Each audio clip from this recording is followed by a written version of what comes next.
you're announcing.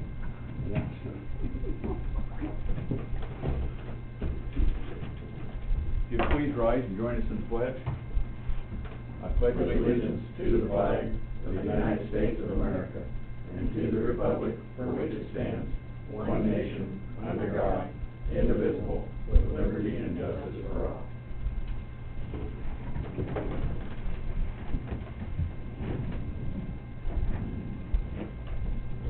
Good morning, Des Moines County Board of Supervisors, March 31st, 2020. I'll just go through here real quick. You'll notice that at the top of the agenda, there is a phone number or an email address. So if anybody has any questions or public input, please feel free to contact us that way. Are there any changes to the tentative agenda? I have none. I have none. Meet with department heads and elected officials. Terry Johnson, Des Moines County Auditor. Good morning. Just an election update. I am possibly looking and will most likely work on combining the precincts in the city of Burlington, West Burlington, and Split River into one location. The primary is usually a low turnout, but because of everything that's going on, I've contacted the churches. Some of them are okay, but it depends on the situation. Tom, can you unmute that? I didn't. Oh, that's my fault. We'll start again. Okay. I'm sorry, Terry. Yeah. No, I'm sorry. This time will be perfect. Well, we're off to a good start. It seems I forgot to mute the speaker, so, let me start again. Are there any changes to the tentative agenda? I have none. I have none. We have an agenda. Meet with department heads, elected officials. Terry Johnson, Des Moines County Auditor. Good morning. Just want to give you a primary election update. We will be combining, looking at anyway, combining several of the precincts. For the June primary, it's usually a low turnout anyway, but we are looking at possibly keeping the two outlying, Danville, and working at possibly combining precinct PW, which is Pleasant Grove and Washington Township, with Danville into one location, and then Huron, Jackson, and Benton Township into Mediapolis, and then keep those two outer line areas, and then down here around Burlington, combining them all into one location. And so anyway, I'm talking to the Burlington School District to see if that's possible to use their gym as one location, because then we can separate out the check-in and handing out the ballots. We hopefully have enough room to spread everybody out, and just have that one location. But that's one of the things that we're working on. And I encourage anybody that wants to vote at the primary election to vote absentee. We will be pushing that. And I'll probably be sending out the request form to all the papers, put in the papers. We'll be putting it online. And anybody that wants a form, they can always call the auditor's office and we'll mail them for them. So we'll be pushing the vote by mail. So I saw that there was a stack of absentee ballot requests on my desk that somebody just set them there by. feel free to distribute. Feel free to distribute. If I can get within 6 foot of everybody. Yeah, drop them at their door and run, so, but. Could you fold those in there, little airplanes, so we can see them? Yeah, if that works, you can airmail them in to somebody, so. But that's just some of the information, is just trying to get the primary election organized, especially since they've expanded the isolation time or whatever to the end of April, which in April is when we will be starting to mail out ballots towards the end of April. And then our UCAVAs, we also have a certain date that we have to send them out. So we're getting close in our timeline and just trying to get things figured out where we need to change it. So they need to fill out these little applications, get them to you so they can get them out. Yeah, and the applications that I handed to you guys has our return address on there, so they can mail them out to the auditor's office. Yeah. Good. Just somebody said they couldn't hear anything. I think they might not be able to hear you. I just got a text from my office saying they can't hear it either. Ken was the one that called and said he couldn't hear, but that was before the mute, so I told him to try They again. cannot hear you at all. I'm gonna call it back in. Leah Anderson says no stream.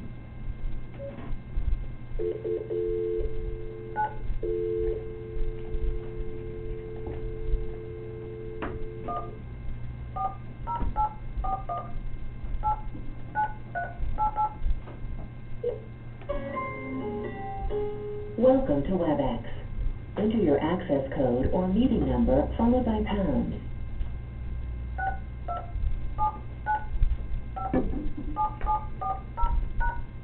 Enter your attendee ID number followed by pound.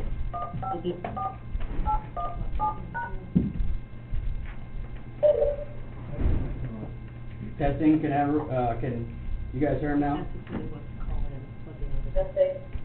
Can you hear us now?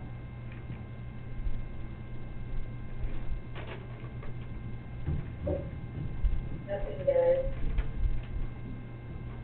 I'll call my office and have them check.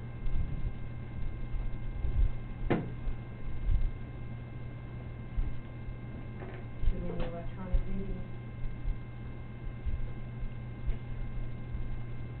The EOS is using Zoom. That's which I don't have a microphone or a camera on my computer, but my name comes up and I use my phone for. You can also do it on your phone. We did it with the. Julie can hear. In my office. Can't she? How about Gina Hart, can you hear? Julie's on YouTube and she can hear. Oh, but what about the WebEx meeting? What about WebEx meeting? Gina Hart, can you hear?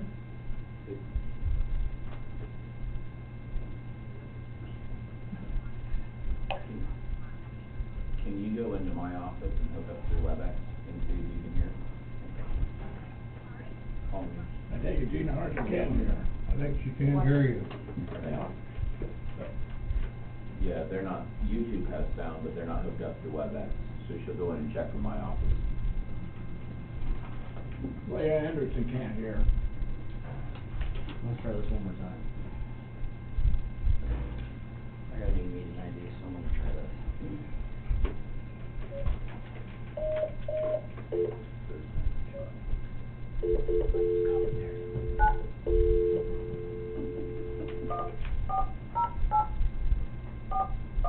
Gotta get this baby perfected.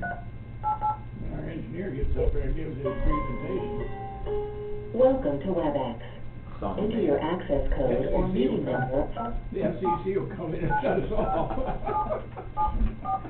Our viewership will go doing all that. Enter your attendee ID number followed by pound.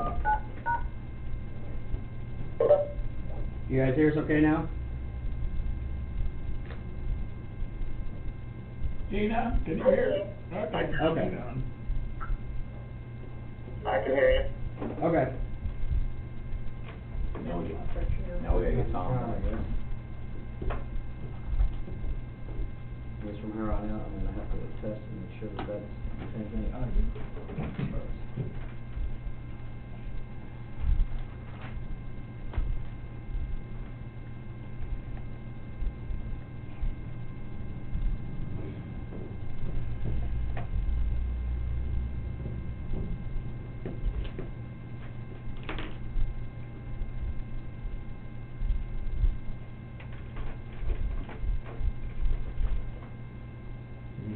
Sorry, Terry.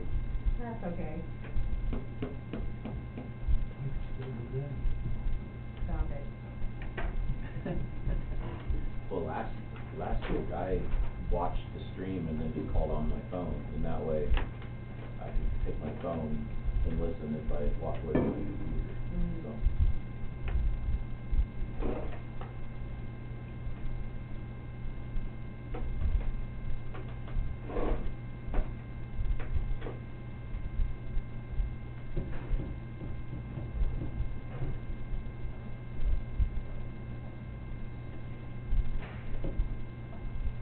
You got it? We're ready. Oh. all rise again for Start. you? No.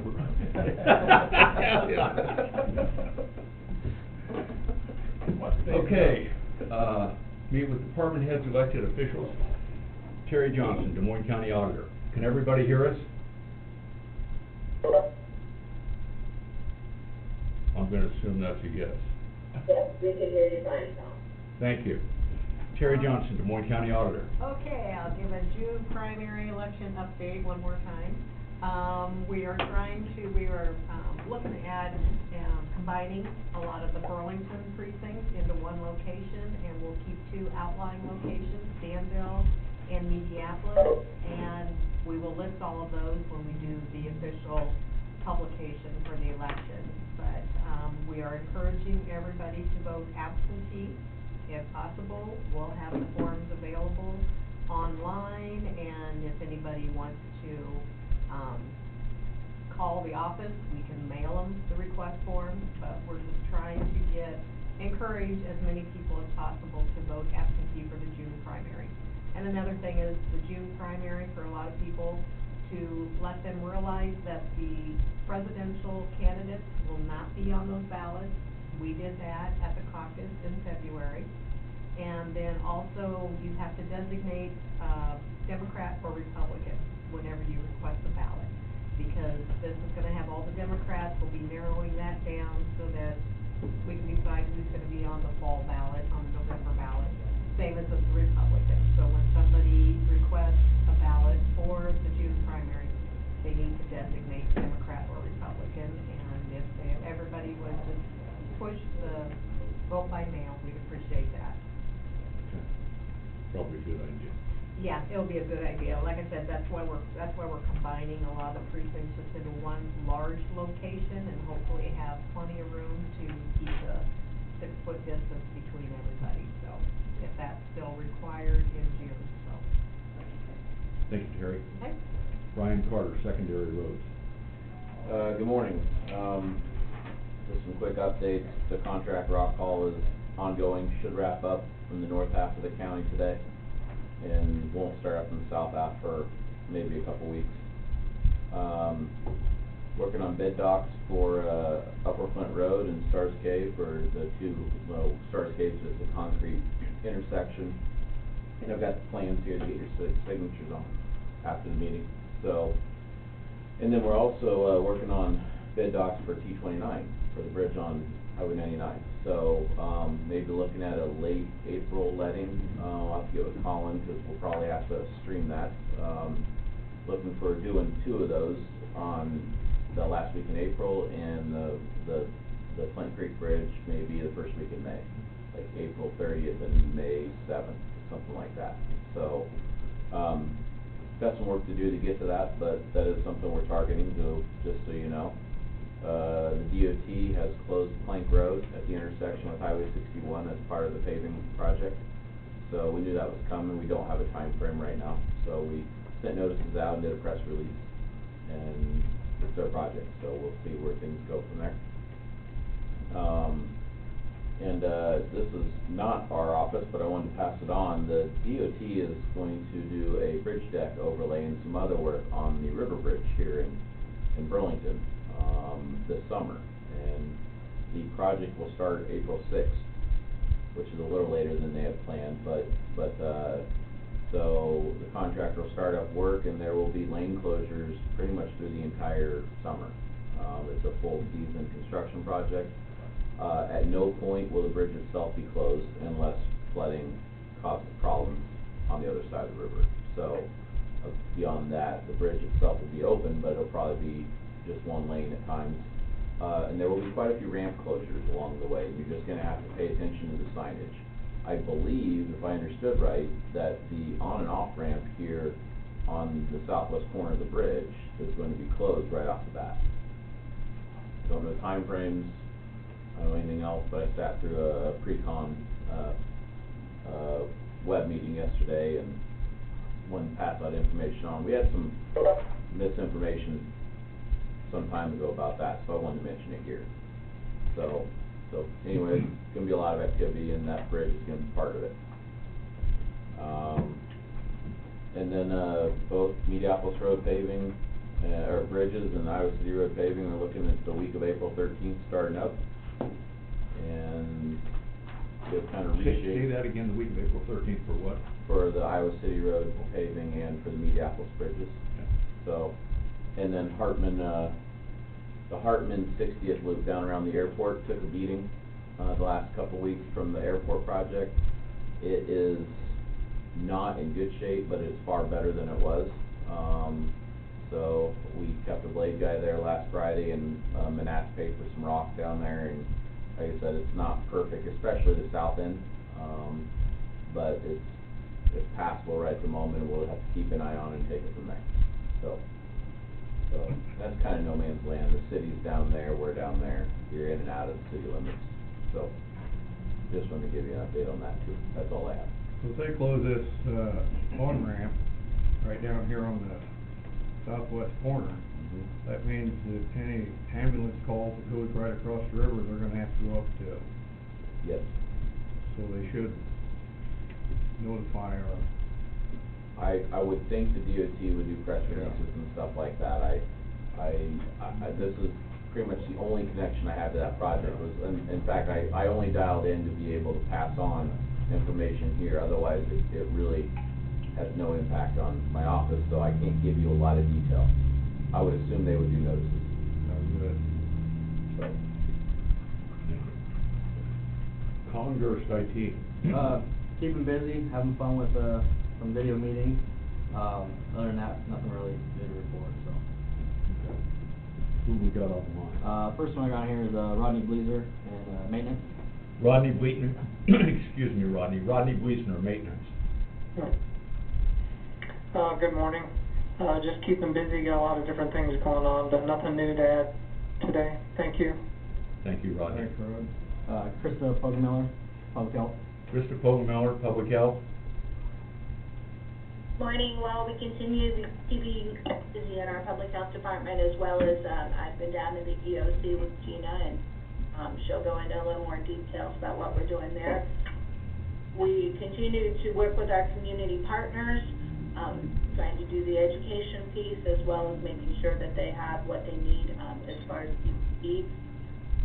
So definitely want to reiterate, still the same message for our community people in our community. Please stay home when you're sick. Make sure you're hand washing, covering your cough, and maintaining that social distance. I don't think we can reiterate that enough. I know it's been quite a while that we've all been staying home, but it's so important we continue to do that.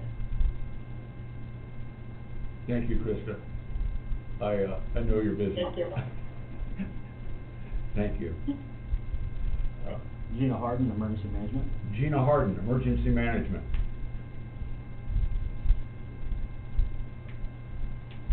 Good morning. Good morning, Gina.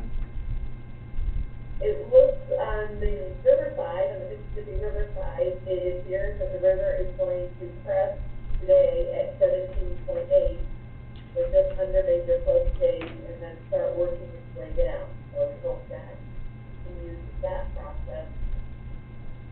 Not a whole lot of rain, etc. National Weather Service does include 24 hours worth of predicted rainfall in their forecast. So we're still maintaining our watch over that and hope that continues on its way down.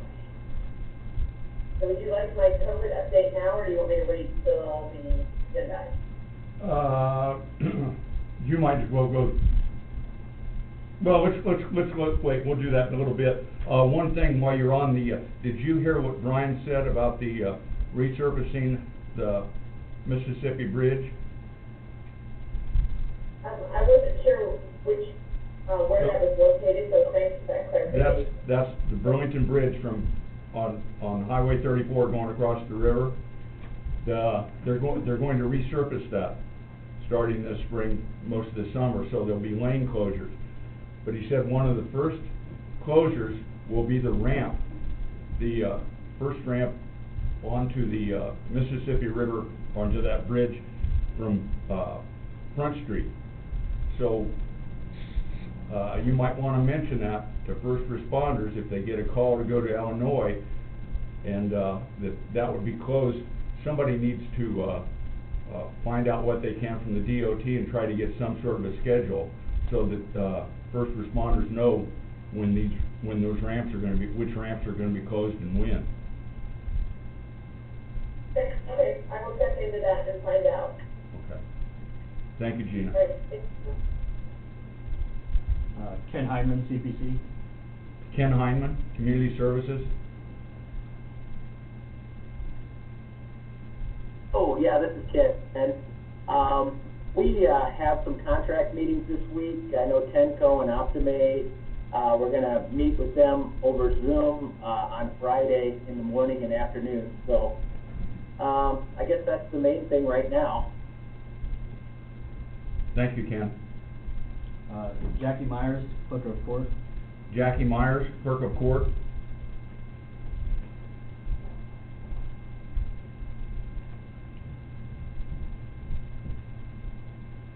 Jackie, can you hear us?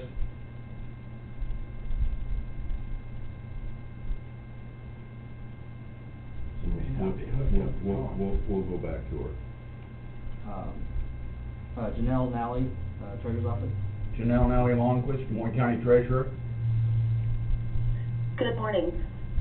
We're keeping busy processing motor vehicle and property tax mail, and just a reminder that property taxes are due today.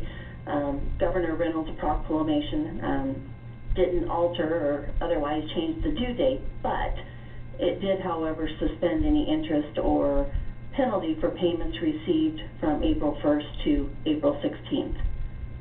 So just a reminder, payments can be made online at iowatreasurers.org or by mail or the Dropbox.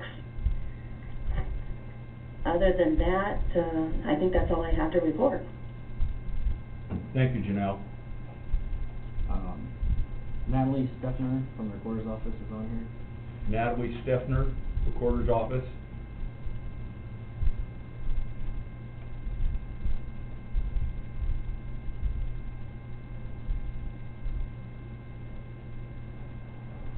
Can you hear us, Natalie? We'll come back. She muted her mic, so I assume she was there. We'll Zach James, Land Use. Zach James, Land Use.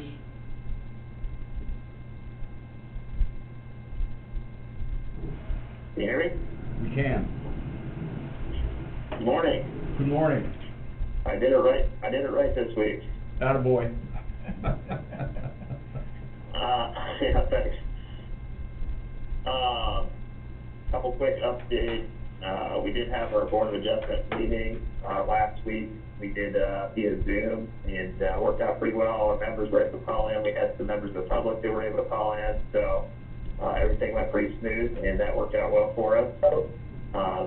Related to Board of Adjustment, we do have an agenda item, today to reappoint one of our members to the Board of Adjustment. Still looking for one more. We've got a couple people in mind that, I think we've got kind of a list of 2 or 3 people we're going to work through. Hopefully we'll find somebody else to fill that vacancy on the Board of Adjustment, continue working there. And then, we'll continue to work with people on a couple of zoning permits and subdivision requests, via phone and email. So we're still adjusting to not doing business face to face, but I think so far it's been going pretty well, and we're continuing to keep things moving forward. So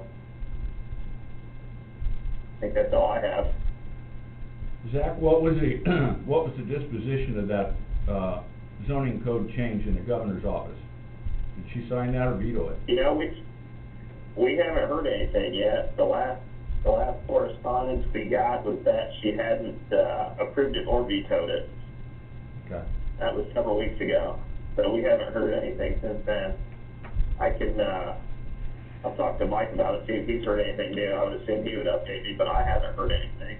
I have not, and I thought maybe that accidentally that lawyer might call, because I talked to him, and I know you guys talked to him, so, Yeah, okay. we tried several times. They finally emailed us, but I can, see if I can find that for it. But basically, he just said, hasn't approved it or vetoed it. Well, And that's basically all the message says. So I'll follow up with them. good. I think the governor's got her hands full anyway, so, okay. Thank you, Zach. Yeah, no problem. Thanks, Tom. Brett Grimshaw from the SO's on here. I don't know. sure if he's here or not. Brett, are you on there? Brett Grimshaw, Des Moines County Sheriff's Office? I saw him out there and I'll end her call, so he might be there later. Anybody else? Matt Warner from Assessor's on here, but he says that he doesn't have anything to add, so. Okay. I believe that's it. Unless Jackie Myers from Clerk of Court. Jackie Myers, Clerk of Court, do you have anything you'd like to add?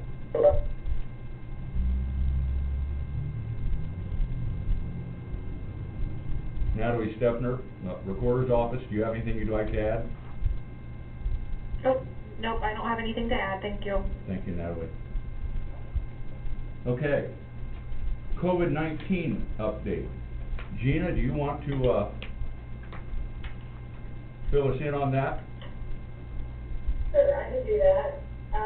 We still have our virtual EOC open. We're open Monday through Friday. We have been taking weekends off, coordinating with each other via email and text and stuff calls over the weekend. So far, that seems to be going really well.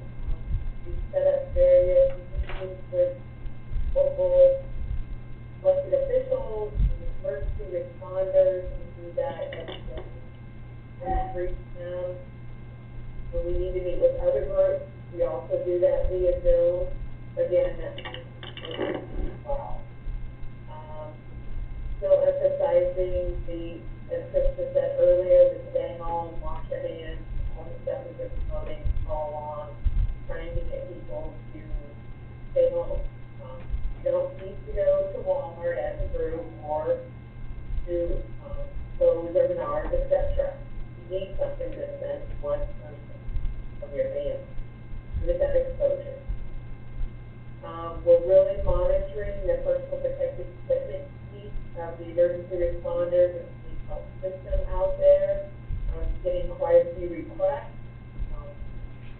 and trying to continue to urge them to try to find their own resources. We have a number of things that are in short supply. We've received a couple of shipments from state with personal protective equipment, but it's been like a tenth of what I have really put in as my orders. So I'm expecting that that's going to continue to be just one. Okay, any questions? But we're still working on it.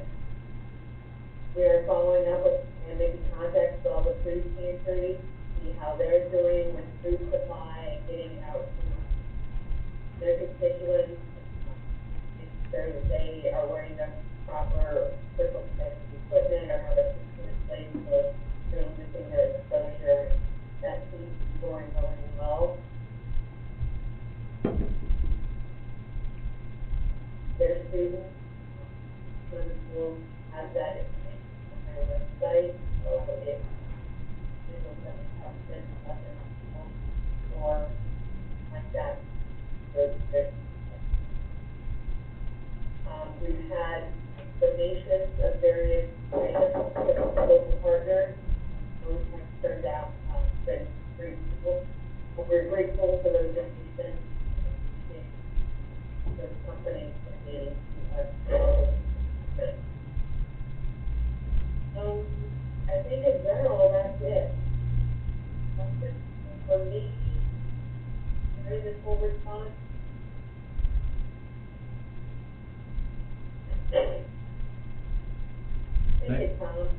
Thank you, Gina. Krista? I'm sorry, go ahead, Jim. I was gonna say, Gina, we really wanna thank you for everything you're doing, because it's very important jobs you've got right now, so we appreciate it. Well, thank you. We're trying. We're definitely a team, and Krista and I seem to have been working really well, having a close proximity, trying to maintain social distance, but working together really well. Thank you, Gina. Thank you. Krista, is there anything you'd like to add? No, I just want to reiterate what Gina said. Thank you so much for the community has really come together. People are volunteering things. People may have N95 masks at home. They call us, and businesses the same. If they have extra PPE to spare, they've been calling. So very much appreciate that. And Do also want to kind of reiterate what Gina had said about the schools and meals. Burlington schools are providing meals at Burlington High School and at North Hill from 11 to 1 every day, and they get 2 meals in each container that they receive. Also, all the schools are providing meals, so I encourage everyone to check out the websites. We want to make sure the students that aren't going to school are able to get some meals. And then they have a food pantry, which is at James Madison, and that is open every Wednesday from 3 to 6, and you don't have to be a student or a family member of a student. That's open to everyone. So just want to make sure that if people have questions about resources, to reach out to either a local health department or call down to Gina's office. We're definitely there to help with those, you know, to make sure people have resources and meals. Krista, how about the respirators we hear about so much on the news? Yep. So, so we have the N95s, and we do have some N95s here as well as ventilators. So they've recently started our regional coalition, which is the Regional Coalition Medical Management out of RCMM out of Johnson County. And so what they're doing is monitoring to see amongst these 17 counties that make our region service area 5, how many ventilators we have. And at this point, there seems to still be an adequate amount of ventilators available. Since we've not had near the situation that other states have had, we're still in good shape, and that's the reason we keep reiterating, please stay home when you're sick. I mean, if people do the social distancing, wash their hands, hopefully we won't get to the situation that we're going to be short on ventilators. Krista, Yes. I had a meeting, and it was brought to our attention, it was an early childhood meeting, that the Cedar Ridge Winery up in Swisher, which is a little bit north of Iowa City, is making hand sanitizer now, and they're selling a 5-gallon bucket of it for around $200. So, if it ever comes to the point, I just want to put that information to you. Wonderful. Thank you for sharing that. We were very fortunate that one of the great organization companies here in town was able to secure pallets of hand sanitizer. Actually, the 70% alcohol, which is just amazing because the CDC recommends no less than 60. So he was able to secure us 2 pallets of that.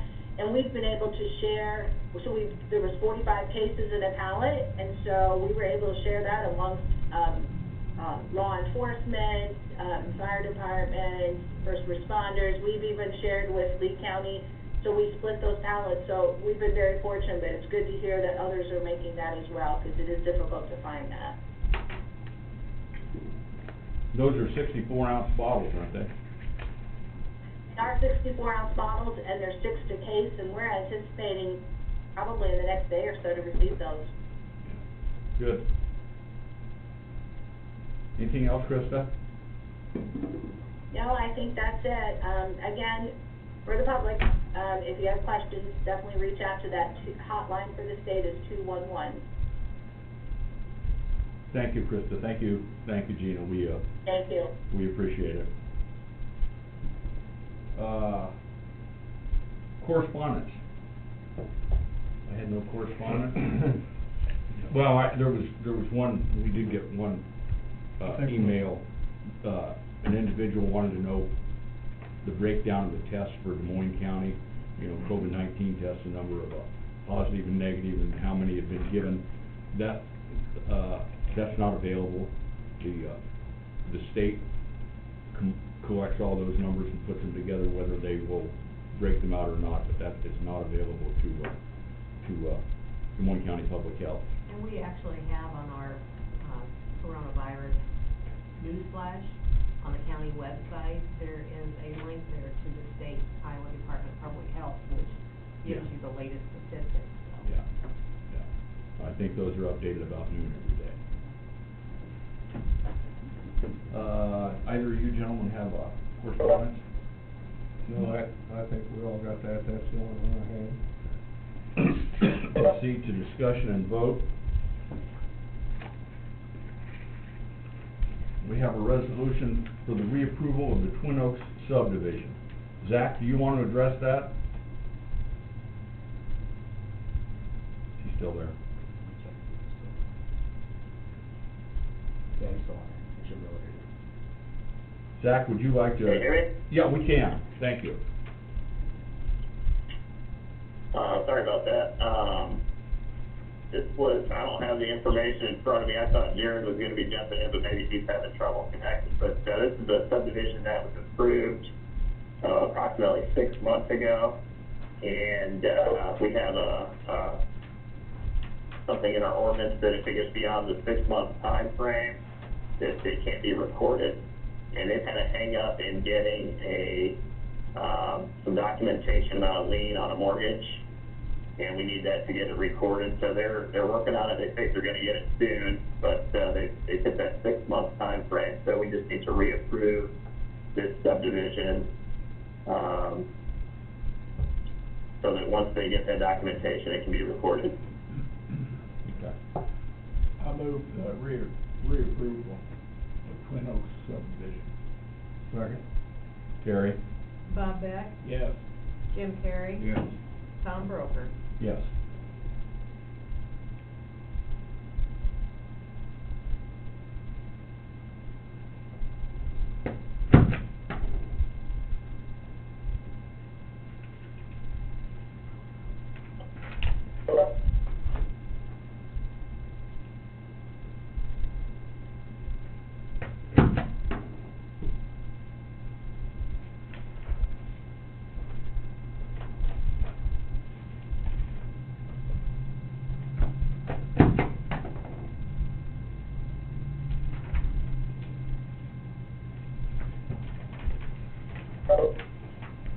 Here we have a resolution supporting territory to be annexed by the city of West Burlington.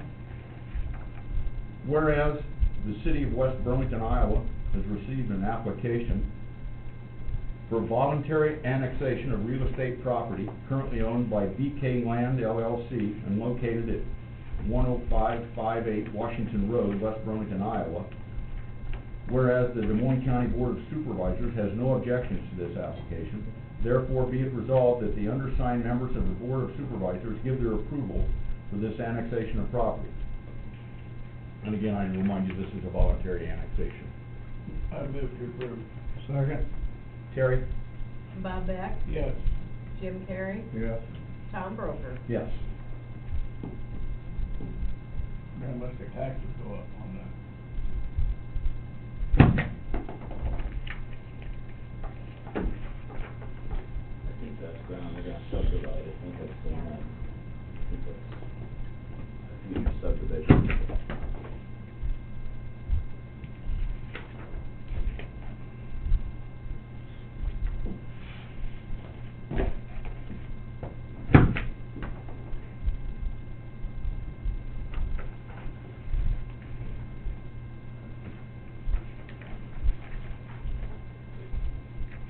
We have a Class C liquor license for Fat Annie's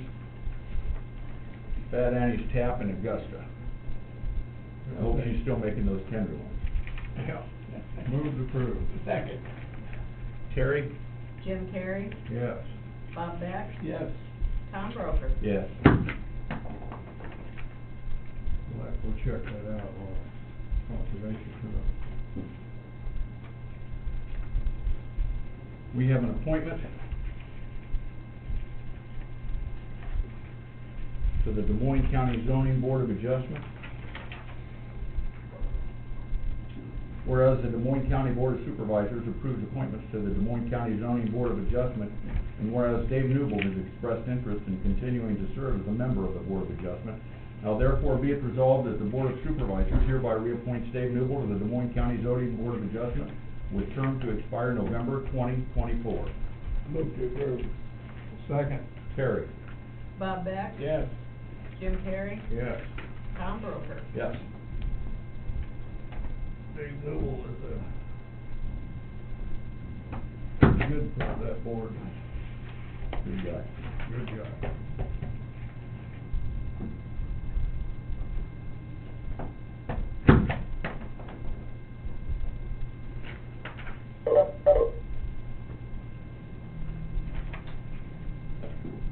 also have an appointment to the Board of Health, an interim position.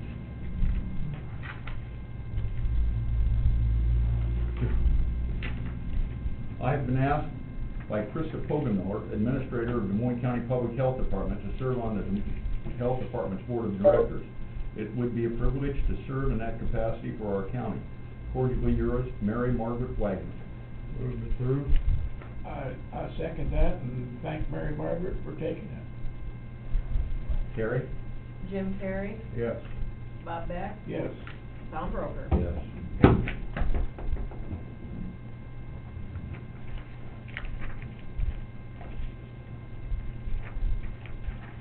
Discussion of the rural resident cleanup.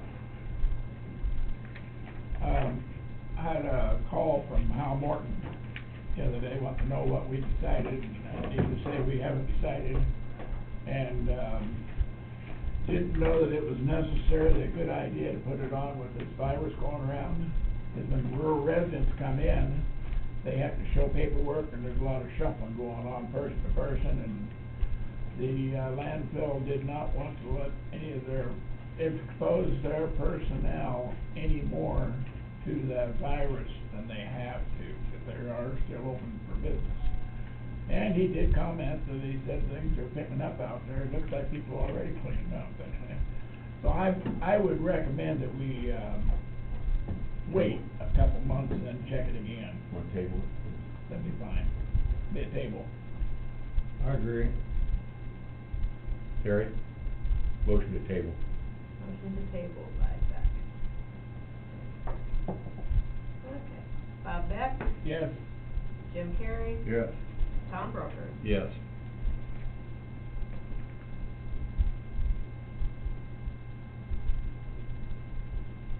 We have a personnel action for the Correctional Center. Austin Dunham, full-time correctional officer, a 24-month step increase. The previous rate was $40,396.34 a year. The new rate will be $41,191.09 a year. And this is a correction from last week, because Oh, that's- last week it was incorrectly, the months and that salary. They have the months incorrected. Thank you for reminding me. Move to approve. Second. Terry? Jim Carrey, Yes. Bob Beck, Yes. Tom Broker. Yes.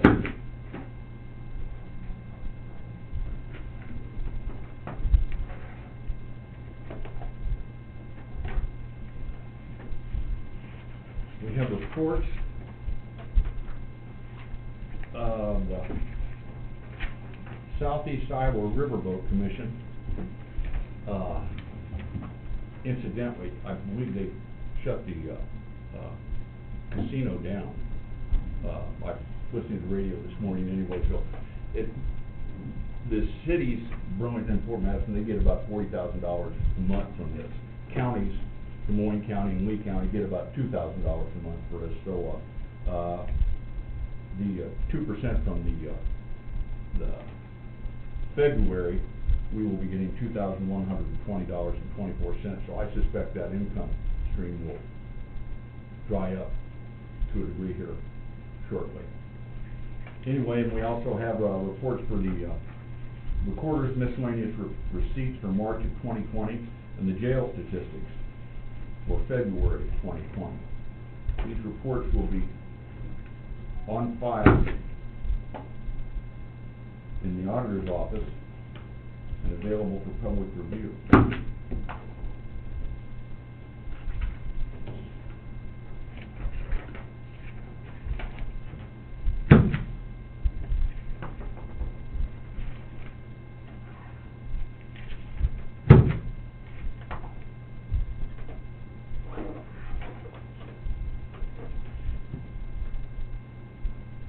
We have minutes for the regular meeting of March 24th, 2020. Move to approve. Second. Terry? Jim Carrey, Yes. Bob Beck, Yes. Tom Broker. Yes.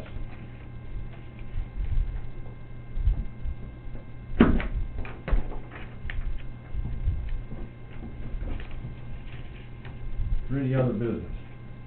I have none. I have none. We have none. Future future agenda items. I've done.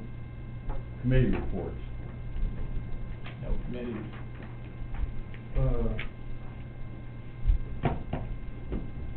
You know, I had a, like I said, that early childhood meeting. I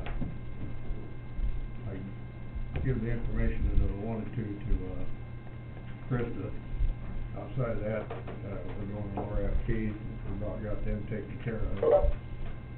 And also had another workforce meeting last night with workforce board, and then we had a CEO meeting last night. And we should have our agreement with the 4 counties up north of us all signed, ours, Des Moines County and Henry County and Lee County is signed, and Elijah County's gonna take it up and sign the agreement with them. Looks like the region will get between 2.1 and 1.9 million. We don't know, but it's gonna be in that category for the workforce development. So right now our board is kind of leading the pack for Iowa, and that's about it.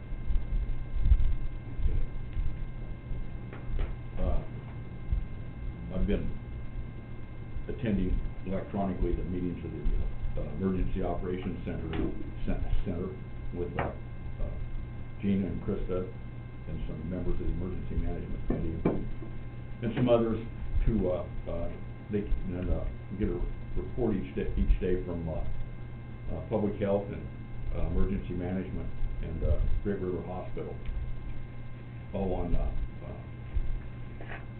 updates on PPE, personal protective equipment, the situation in hospital beds, and ideas, protection for, precautions for the emergency management personnel. And right now things are going pretty well. I hope it doesn't get worse. I don't know. But right now, Des Moines County's we're okay. But we have a meeting every day, so, or 5 days a week, and I'm sure that could shoot up to 6 or 7 days a week if the situation would deteriorate. Well, I'm doing my part in staying home, but my big outing is coming to this meeting every Tuesday. Outside of that, I'm at home. I did go to Dairy Cream the other night. Everybody was pretty well at the 6-foot distance until a carload of kids come in. And that kind of, should say young adults.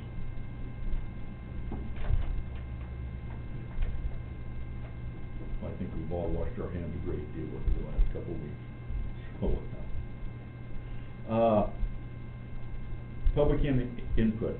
If anybody would like to say anything, comment, or ask any questions, please call the number on the agenda or send an email. Bob, you've got your iPad open, and we will be here. We'll sit here for 2 minutes and wait if anybody has any comments to make. And if someone makes a comment, at the end of that comment, we will wait another 2 minutes. So if you have anything you'd like to ask or comments to make, please call that number or email that address.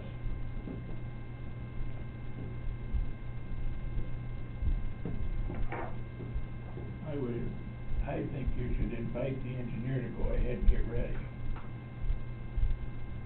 while we're waiting.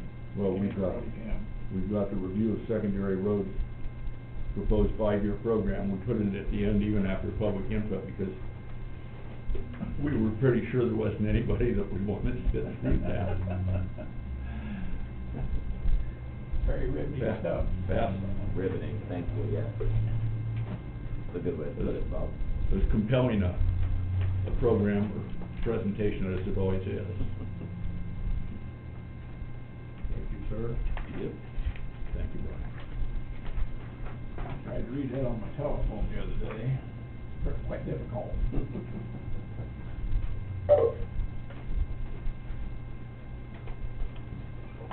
people hanging up because Mr. Carter's passed the paper about. That's why it's last.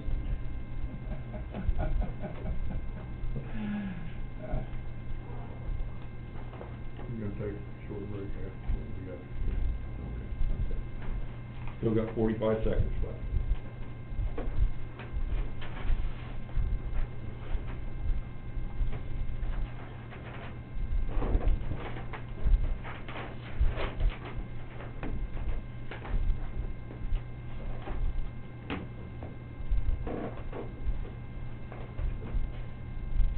We're gonna have to run this timer against another, just a long 2 minutes.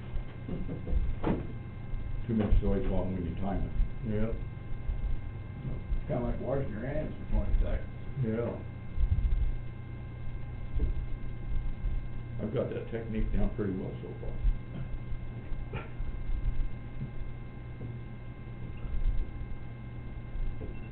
There we go.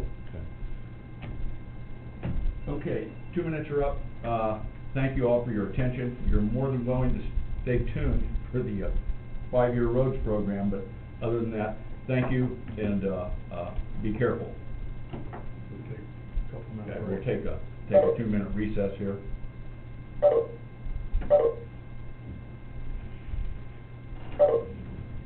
you want me to leave the web conference call and What? connect it? Do you want me to leave that connected? Yeah, if somebody wants to listen to it, that's fine.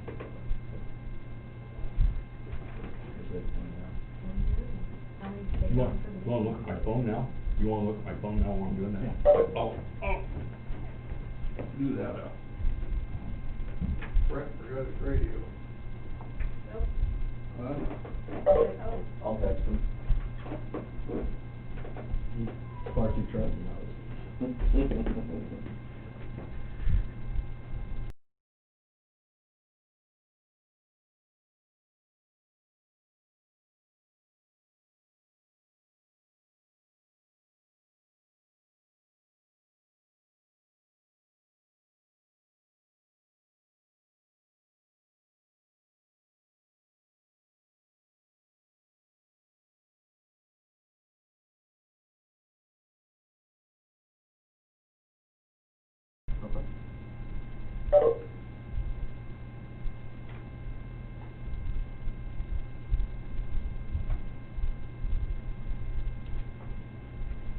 If you want me to, I can put the draft on there, or have another news flash on their website.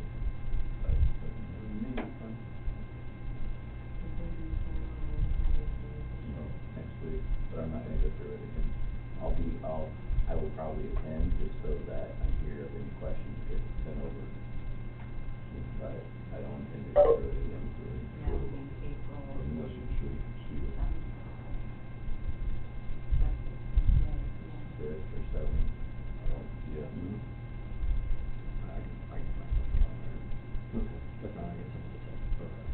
Look, I'll text message.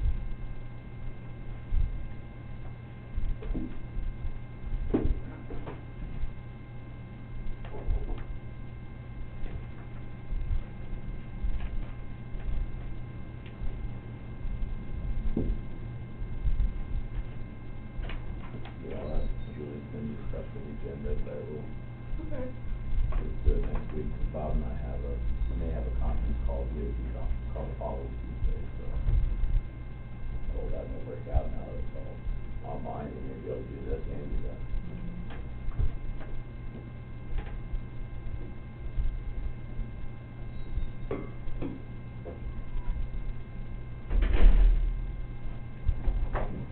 Yeah, I noticed yesterday they were closing up quite a road and they were taking through today, and there's all the concrete pulled out. No, yeah, Morning already, good. and then they're doing all the patching on 61. Yeah, that's the place to avoid. Yeah. I'm pretty happy we started our project before they started theirs, to get everybody trained. That being, because I figured if it was the other way around, we'd have car after car trying to go that way. So are they going all the way from, right now they're starting just south of the Jacksonville Road and probably just to where the old school house is, north of Iowa City Road. That's the stretch that they've been working on. They must be moving over to the west side of the highway today. Where Oh, they must be doing tunes or something. They're just doing like little strips on 61. But up there working out north too? Mm-hmm. Is it just DOT? Is it orange truck? No, it's kind of like. Oh, so they're doing some sealing up there too? Yeah. I didn't realize They're, that. They're doing all that. They're taking out, replacing with concrete. So they're doing actual patching then? Mhm. Okay. I didn't know it went that far north. I haven't been north on 61. I knew that they were working in Burlington. I figured that's what you were talking about. No, it's south of the Dodgeville Road, right before you get, what's the next road, 170th? Yeah, I don't know how far they're going.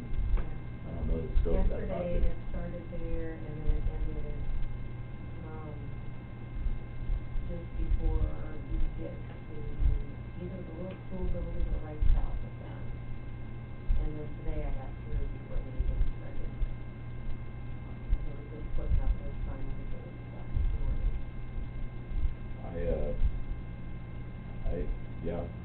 I don't know the scope. See, all that work was supposed to be done last year. Oh, okay. All of it. The contractor is so far behind now, they didn't start doing it. Like, I don't know how they're handling it. They were actually out of working days before the end of last year. They didn't want to start it. So I'm not sure. Yeah, plus they're doing all that stuff in town, so. How many people do you have? I don't know, people are doing being productive. In other words, you're just leaving this many hours, most of it. Yep, but if you know of anybody, Only or, been ready. you don't have to take them, you can only take a few if you want. Well, no, to do the that's rest. fine, I'll probably take some. If you do run into somebody and you're 6 foot away from them and they ask, you can't. Jim, do you wanna sign some papers? Yeah.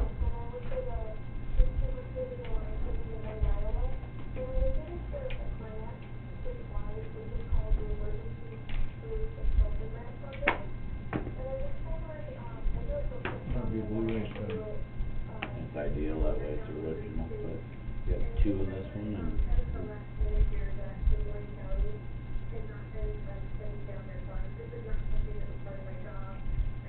You here? Two in that one and two in the next one.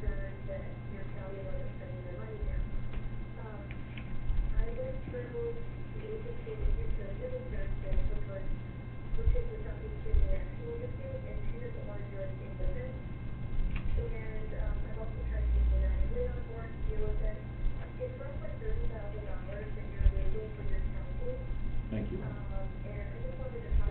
Give the lid. Hmm? Give the lid. Would I have to wash my hands again now? Touching your pen? You're the one that grabbed the lid.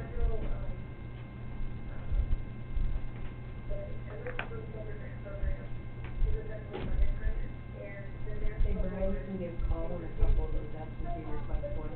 Yeah, I will. I haven't hurt my feelings this year. They gave him a few extras so he could take some to his guys, so. Good deal. What's that? Absentee request forms for the primary. Oh.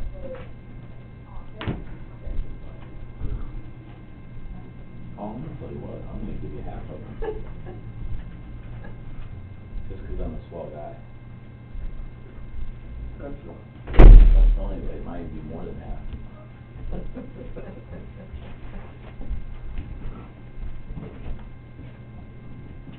You'll figure it out, Colin. I hope so.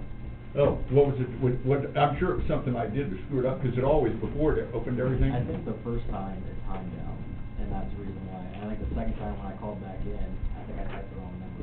No, I'm at my phone. Oh, I'm re-downloading your Office on your phone. Oh, It'll okay. just be a minute. Okay, thank you. My battery keeps crashing. Just, phone's just dying? Yeah, it'll have 90%, and somebody will call you and boom. Zaps it completely. I know the cell phone companies like Verizon that have been having a lot of issues lately with, their lines, and I know when your connection kinda drops out and comes back, it eats the battery quite a bit faster, so. 10 seconds. It shouldn't be that bad. Okay. I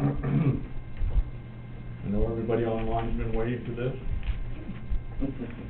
We have the Des Moines County Secondary Roads proposed 5-year program. All right. Brian, the floor is yours. We will, this is a bit of a hybrid of what we normally do. Normally, we obviously take an afternoon for a couple hours and go look at projects, but with everything going on, I think this is the best case scenario. I think you guys will be aware of a lot of them. There'll be a few new ones in there. But this is a chance for everybody to kind of hear it online if they're paying attention or interested. And this just sets the course. Obviously, the course changes. I see one big course change, or not, maybe not big. I think it's just a matter of time to figure out, but I think we're going to see a funding change with people not driving. Oh, well, that's true. And low cost and sales tax also. Yep. And not to interrupt, from what the governor gives an update daily, that automobile traffic is down quite a bit over the last year, but truck traffic is virtually the same.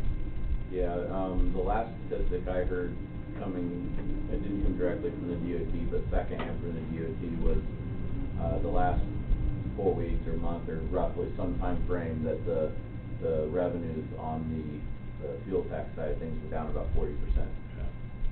Which makes sense when people are following what the experts are saying. It's to stay at home, and of course there's no school. I know I'm not paying for gas for a couple kids driving back and forth, so it changes things. So, you know, that's one of those things. Those dynamics change both now and other stuff. So, but let's go through this. I'll keep it moving, but I'm going to rely on you guys to ask questions. It doesn't seem like much of a life, but I kind of live this year round, and so you guys ask a question if you think that somebody listening in might not know what I'm talking about, I guess. So I'm going to start off first page.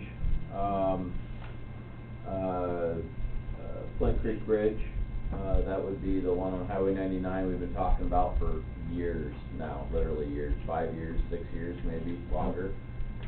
This is the one by Case,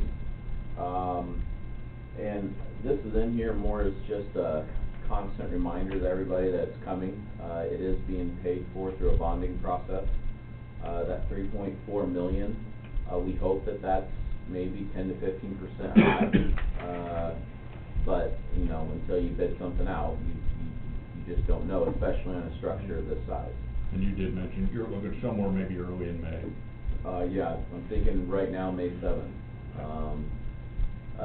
The virus has messed up getting the last couple signatures on right-of-way, but I have verbals from both parties that they're willing. It's just Case has changed their entire way of doing business, and so like I said, I have verbals from both. We will likely, it's a rarity, but we'll probably bid this project possibly without those last 2 signatures. But like I said, both of them have said that they will sign. So, and really that's it. We have the permits we need. We've been working very closely with the levy district, the Corps of Engineers permits. We have those, so we're ready to go. They have a few more tweaks with the plans. I'm going to send off an email today. So it's possible that next week, I may put that set of plans in front of you for signatures, and Julie's working on bid packets for not only this project, but for the other 2. And so it's a lot of paperwork to make it all happen. So, so that's the project there. I guess I'll mention, since again, this is one of the things I get caught thinking of everything we've already talked about. Right now, in my thought process, this project wouldn't start until sometime in November, probably earlier November, but somewhere in there. That would be a full closure.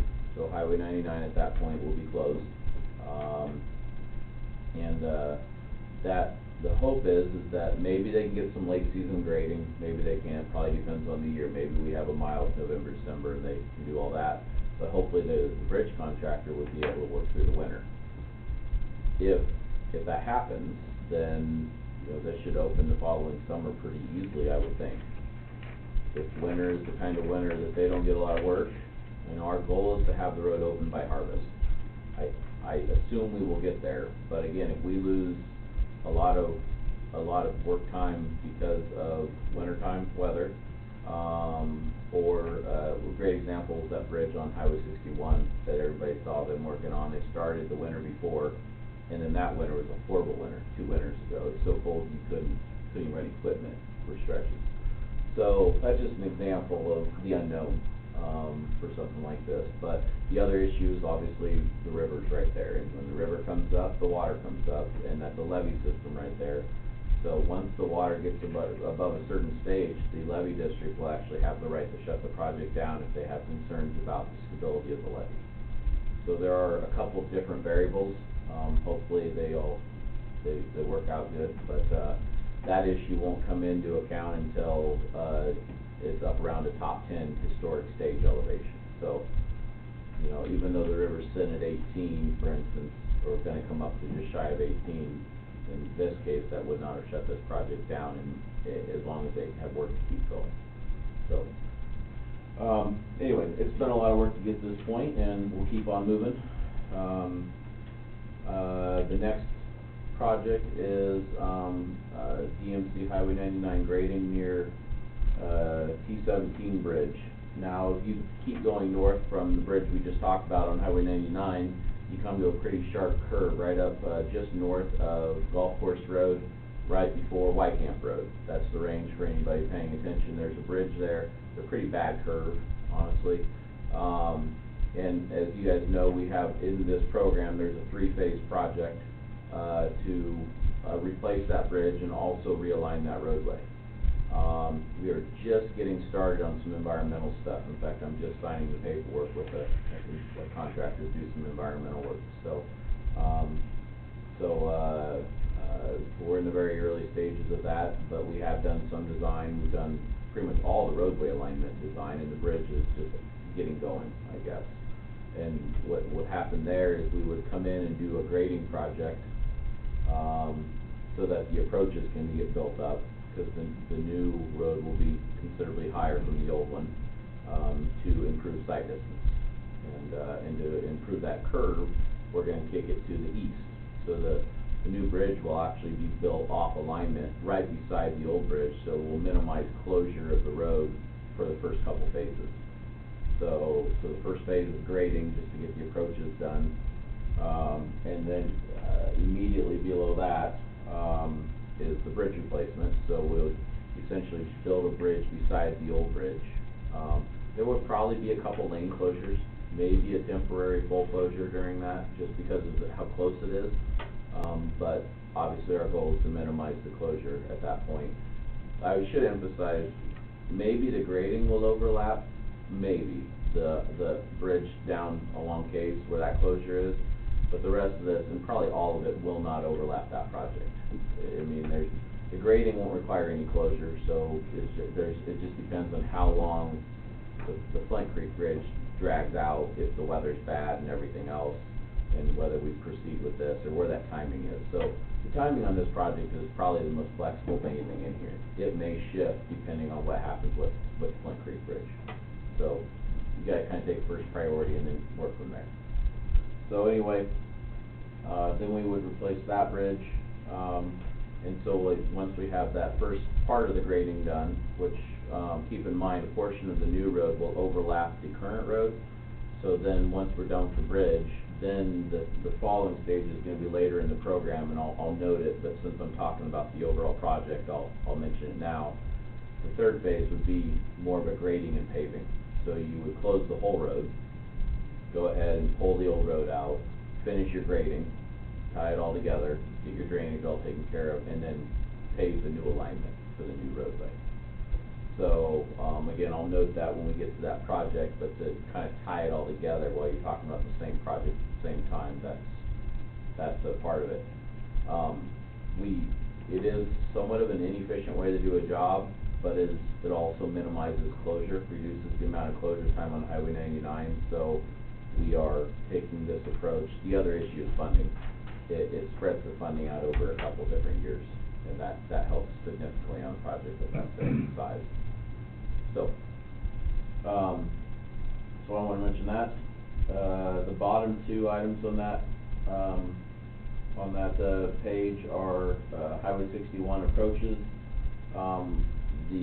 That one is, as we've talked about, all the gravel road intersections, we're going to pave the first 50 foot of the approach at the intersection.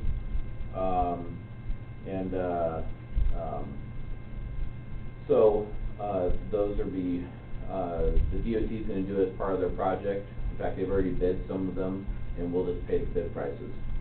And so, that first section is estimated to be about $215,000.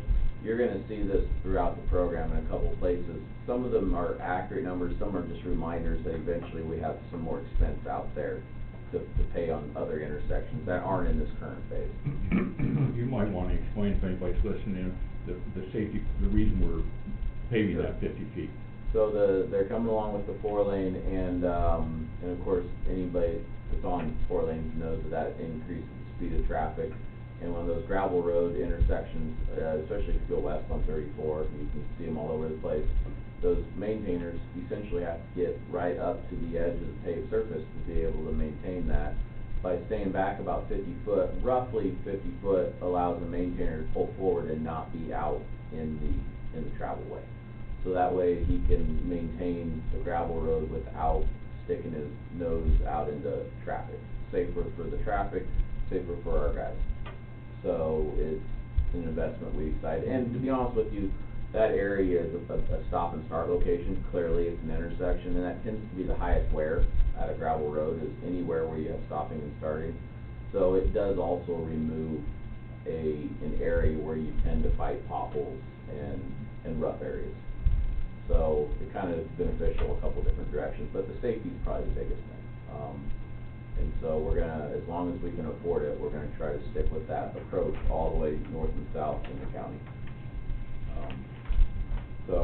And then the bottom item is intersection lighting. I haven't done a full evaluation on this.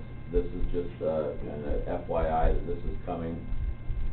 Some of the new once they get the new road paved, get everything tied the way it's gonna be, some of the current intersection lights, we have lighting at every paved road intersection on that segment. The only one we do not have lighting at is Seven Ponds Road. And the only reason there's no lighting there is because there's no electricity there. The electricity is too far back to justify running it just for an intersection light. So some of those will need to be upgraded and moved and replaced because the new intersection will move far enough away that the current light won't fit its purpose, which is the lights aren't there to light up like you see in town where the whole block is lit up or whatever it is. It's really just a destination light. It's something that as people are coming down the highway, they can pick out, they get an idea of where they're at as far as that paved road intersection. And so it's not so much a security thing, maybe not even a safety thing, it's probably just more handy, I would guess, for the traveling public. So we'll evaluate which ones need replaced, which ones don't. That is not something the DOT pays for. They don't take them out and they don't replace them. So we'll look at those locations, and we're looking at some sort of a solar LED type technology rather than hooking back into the electric system. And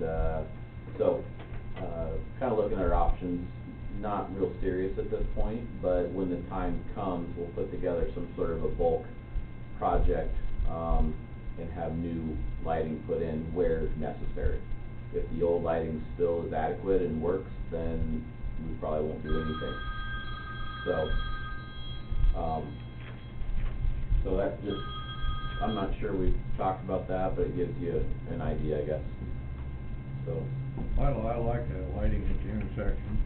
When I go back and forth there, stepdaughter and that, when I'm coming up the highway, I know where to turn on Dodgeville Road. Or not Dodgeville, Pleasant Grove Road. Yeah, the Dodgeville Road, when they started redoing electricity along there, they took that one out. Cause it was privately paid for, I found out, and it was never put back in. Yeah. So that's kind of difficult for people that are used to going down, Hill Road to find Yeah. that intersection. So when you're going down the highway and somebody's following you, you know, oh, I gotta turn And you here know and slam on your yeah. brakes, that's a safety issue.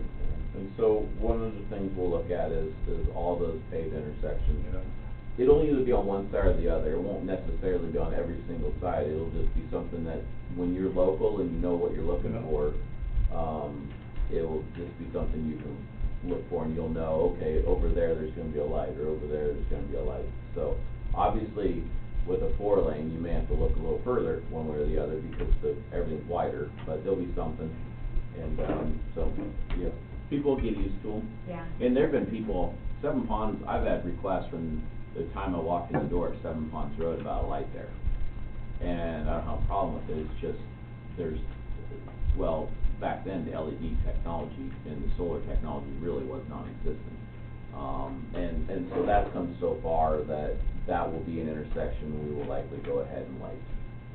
So, anyway, that's what's going on there. Second page then. This is one of the projects you guys are gonna sign plans for. Upper Flint Road PCC paving. We're gonna go ahead and get this out for bid. And the only reason we're kinda looking at this as a rush, we're gonna force this work to be done before November, or sometime in that time period, is because, this route across here becomes part of the detour route when the Highway 99 bridge starts. So, and we can't afford to do the whole thing. I mean, it probably, the whole thing probably needs it, but the east end is significantly worse than the west portion, or east half, the west half kind of a thing. So, we are, since you're signing plans, you know we're darn close, and so we're gonna toss the project out here in late April for a bid, and assuming everything comes back competitive, we'll hopefully get a contractor to get in here and do that work and wrap it up. It's pretty straightforward, there's already a paved road there, they'll just basically take it back out and put a base down and put it back, similar to what we're doing elsewhere.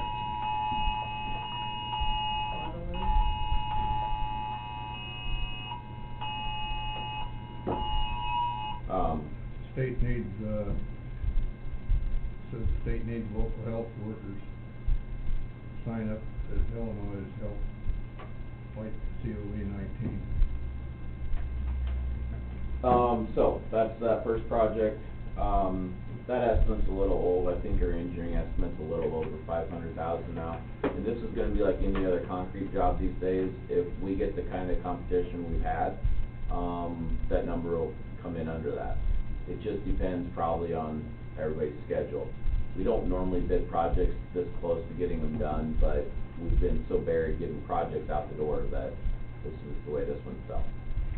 So, I felt that this was better than kicking all that Highway 99 traffic across and having some of that pavement really start to fall apart, and then trying to deal with it under traffic. So, anyway, that's an update on that.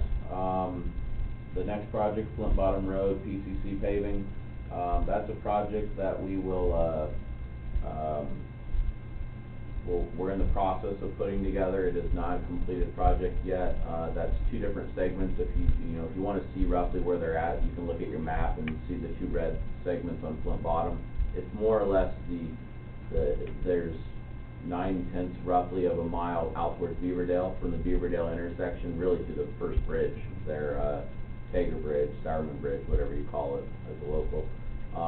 And then the other segment is on the east end from the intersection we did a couple years ago. So from the Flint Bottom North Geary intersection to the north.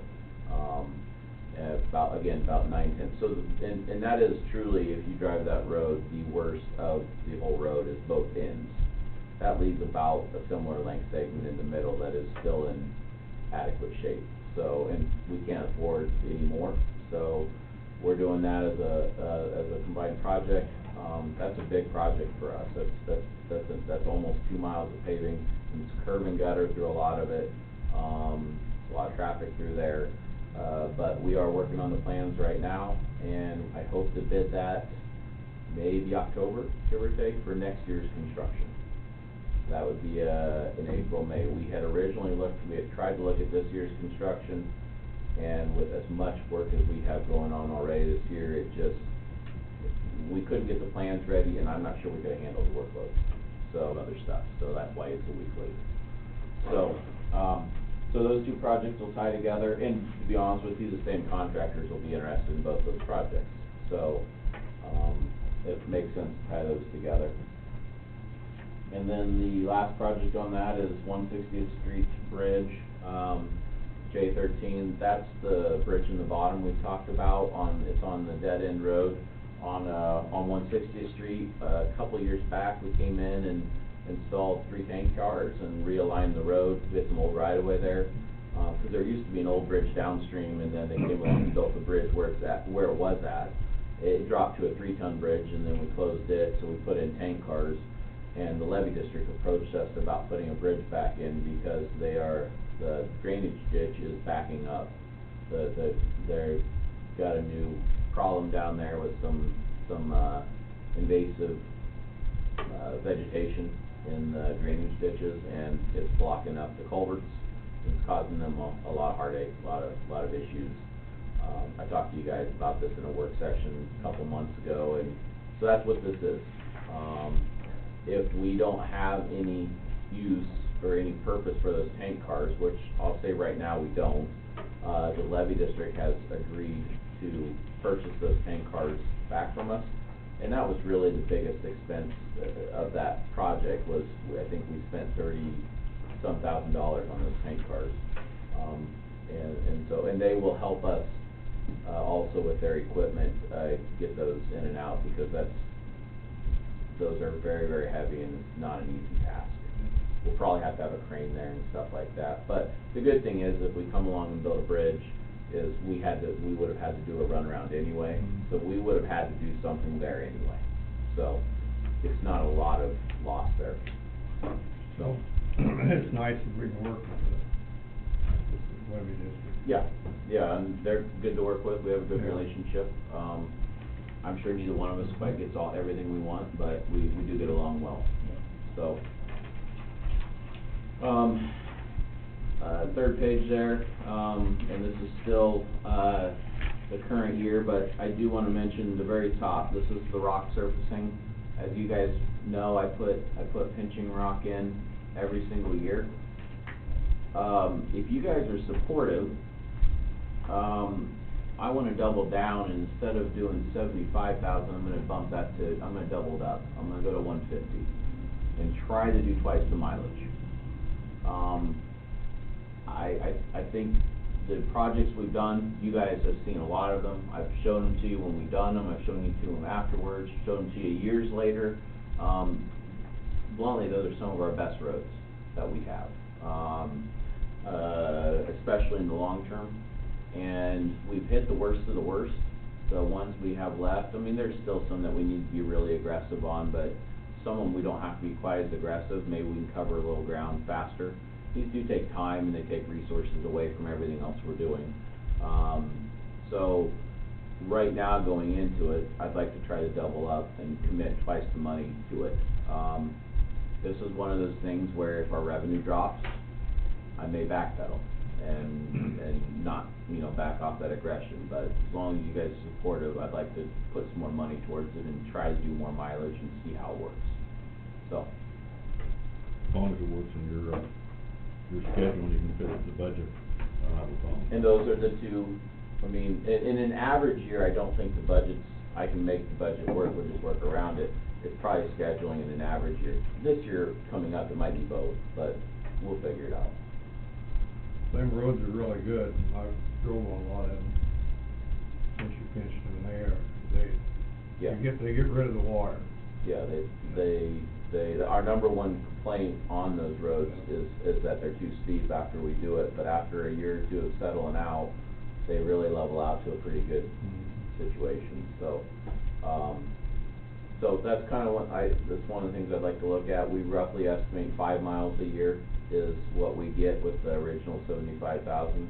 So in theory, this would take it up to about 10 miles a year. And we're also looking at some of that, so we would commit some of that rock on the south end of the county traditionally, all that rock has been committed more towards the north end because the quarries on the north end service probably 80% of our county. So it would probably give us some flexibility to start looking a little bit more towards the south end, more like south of Highway 79 with some extra resources too. So, guys are looking in Jimtown, a couple roads like that, so. Anyway, I wanna mention that, cause that is more money than I normally put into that, but I think things are good there, and if we can make it happen, like Tom said, just kinda logistically, I'd like to move forward with that, so. And then the next three, real quick, crack sealing, culvert liners, and right-of-way, you guys know that those are just, I put small amounts in there, sometimes something happens there and sometimes they don't. For instance, I got a call from West Burlington mentioning that they have a company coming in to do crack sealing. So maybe I find a mile that I wanna get done, have that company while they're in town, and then that cuts the mobilization down for both West Burlington and us as far as cost. So that's why those are there, is that if something comes up, then I have that flexibility. So, any questions on the first year of the program? All right, second year then, starting with the green. And I guess I would say to anybody watching, I would rather them buzz in or text you guys or email you anytime. Don't wait till the end. I guess that's what I would say. Go ahead and ask, if you got a question about something, I'd rather address their question right away. In case it's a potential sponsor. Hey, whatever works. The bottom of that third page there, the DMC 99 paving, this is the third phase of the multi-phase project I talked about earlier. So this is where we were gonna do some grading, build the bridge, and then obviously at some point you gotta close the road and finish the project. So, and so this would be that phase. And, it's in the second year, but I will give the disclaimer, don't be shocked if this stuff shifts back. It's just, and there's, again, revenue may end up being a part of that issue too, because all of our funds that come along are generated in some way, shape, or form by user fees, a lot of it. I mean, we get a little bit of, I say a little bit, we don't get a lot of property taxes that truly help us on these large scale projects.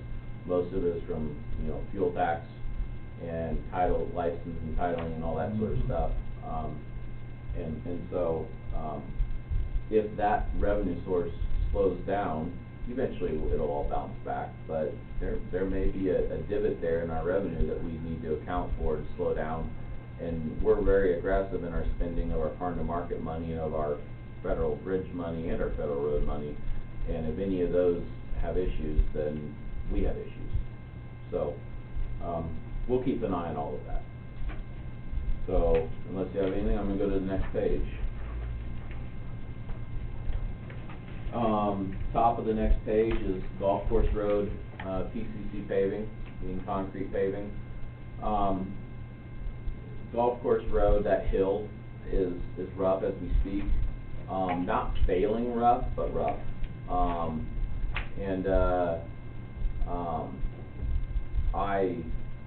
We're gonna use it as a detour for when we have the bridge closed on Highway 99. It's also gonna get used as a detour at some point during that next project to the north. So it's on our radar to replace. I don't know exactly the timing of it. I wouldn't claim that there's a lot of work in the estimate here. It's just a project that we need to have on our radar once we're done beating that road up. So it's probably gonna get a little worse before it gets better, which doesn't make any sense to go do it and then run everything on it in this case. Because it is not, like I said, right now it's not falling apart bad. It's just rough and not going to be in any better shape when we're done. So it's on our radar. And then the next one is PCC patching. We would and we do need to do a large concrete patching job just in the county of all the roads that we haven't had an opportunity to address, and we'll go through some of those later on. But I will also give you this disclaimer, yet again, if projects bid high unexpectedly, or maybe Golf Course Road costs a little more than we expect, or our revenues take a hit or something like that, this 300,000 very well may, when we get out, may get diverted to help on other projects of other priorities.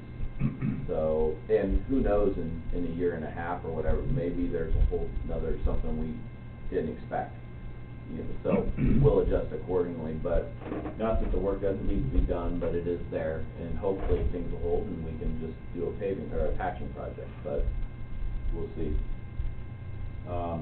Another line item of Highway 61 approaches, and that is also, that's kind of the remainder of the approaches that we've already signed the agreement to do, because some of those approaches get done during the first phase of paving, and some of them get done during a different project of the second phase, and the DOT can't give me a set date that we will need to reimburse them, because they don't ask for reimbursement until they're done with their audit, and of course the audit's not till they're done with the project and the paperwork, and it's possible that both these approach pavings get shoved back, very possible.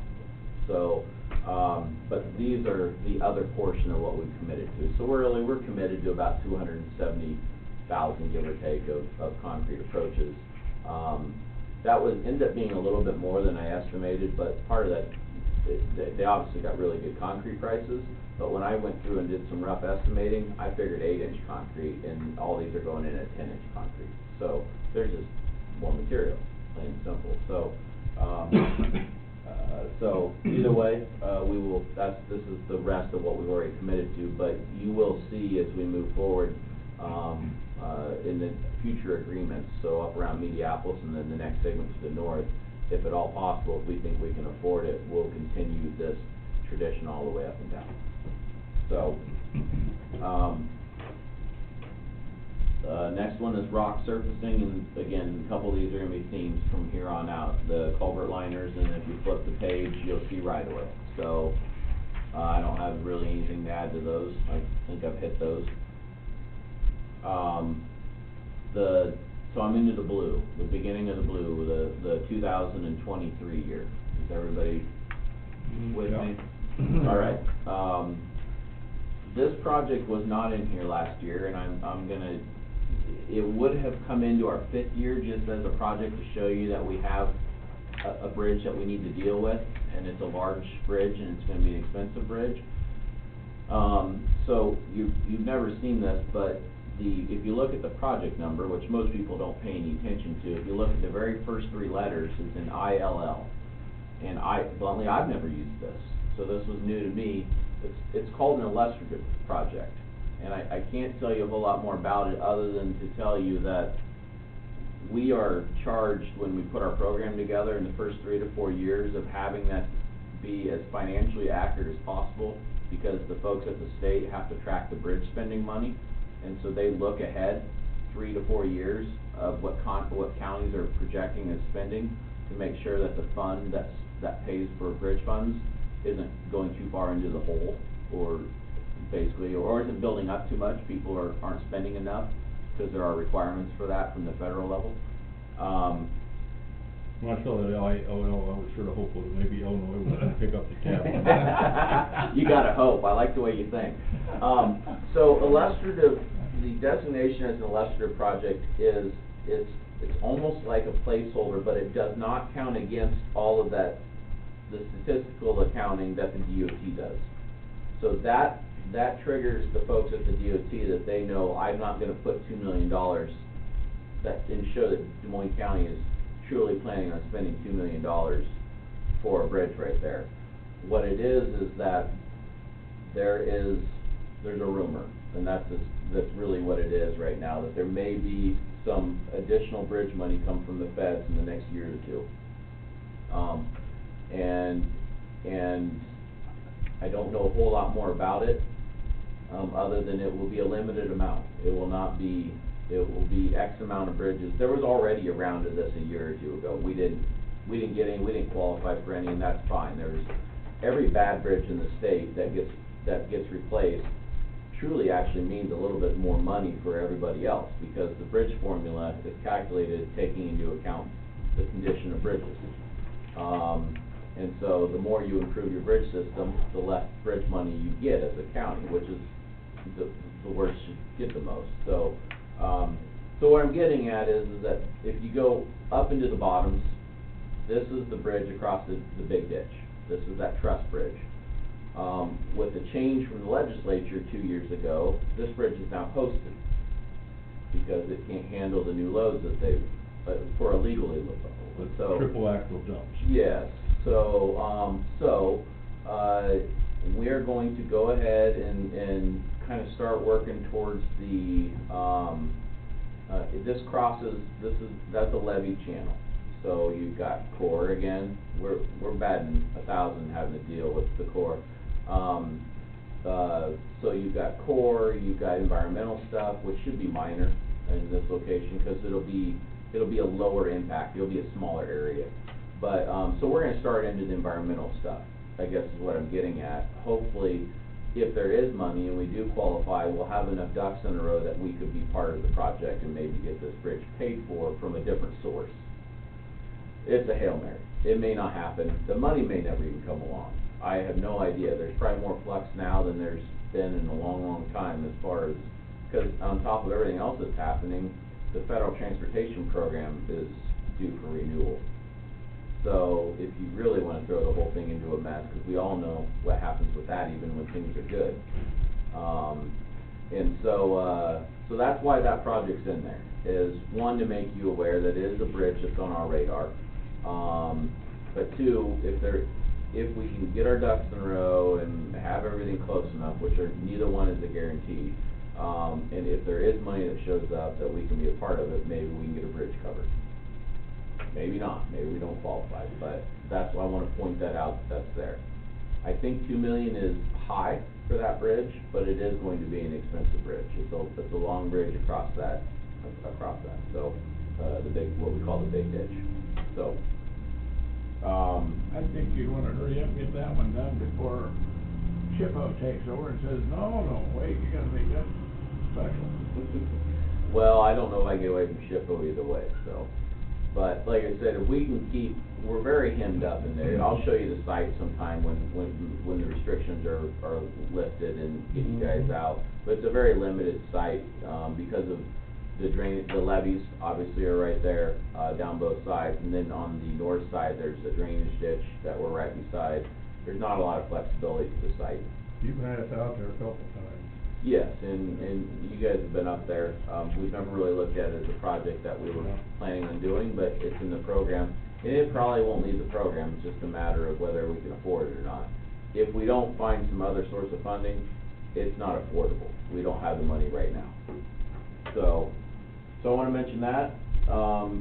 The next 3 projects on that sheet, North Gear Avenue Bridge. So we're doing all that paving this summer on North Gear Avenue. You know, we started a couple years ago, we did the intersection. Now we're doing all the paving.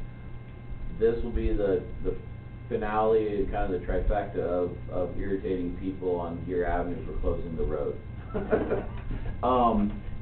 That'll play well on YouTube. Yeah, well, it's not intentional, but it's necessary.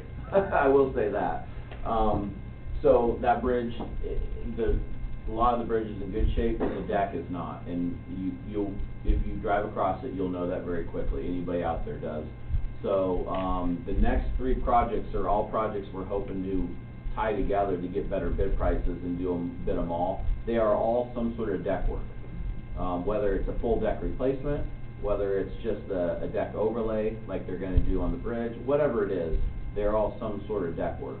The structural engineers will evaluate each one individually before we start the bridge design, the design for it, figure out what we need to do and start working on plans. I will probably get contracts in front of you for that work sometime in the next couple months, so we can start that progress. So I'll mention where those 3 bridges are, but I don't have a lot of details beyond that. In fact, I'll be right up front, I haven't put a bunch of time into those estimates. They're just round numbers to know that I'm in the ballpark. So the ones on North Gear, which we just talked about, the others on Upper Flint. The other reason for these projects being in the 3rd year is that with the Upper Flint project or the North Gear, we wanted to try to let all the DOT project get done and out of the way before especially in Upper Flint, before we close that. So 'cause these will be closures, obviously. And so Upper Flint is just east of the current Highway 61 Flint Bottom Road intersection. And then the other bridge that we're looking at, bridge deck wise, is Danville Road, the Flint Creek Bridge on Danville Road. So those are three, and again, they're all pretty good bridges underneath, but the deck needs some work. So, unless you have any questions, that's what I've got for those. Next page, we'll stay with the bridge theme. PG 23, this is a bridge, 190th Avenue.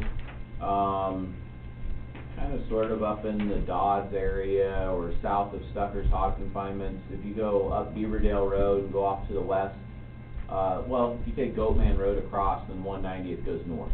Well, it goes north and south, but this bridge is up that direction, to give you an idea. So northeast of Danville. It's a little bridge. It's a posted bridge. The posting drops every year. The concrete and the abutments. We were originally looking at trying to do some sort of a deck on this project and nothing else, but the abutments have deteriorated to a point where this is just what this will be is ultimately a little beam and slab bridge is what we would do here. So this is yet one of those where it's on our radar, and if the money allows, we may move this up a little bit. Otherwise, it is where it's at, and we'll go after it. This would be one that we bring a contractor in to do some of the work, and then our crew would do the rest of the work. So, and then the project after that is crack sealing for $300,000. Yet again, we know we need to do it. We probably need to spend more than that, to be honest with you. And if we have it when we get there, we will. But also, if something else becomes a priority, then it'll get skinnied up. So, we have plenty of crack sealing we need to do. It's just hard to break the money loose to go after that. So, and then a rock surfacing one again, culvert liners and right of way, and that finishes out that 2023. Any questions?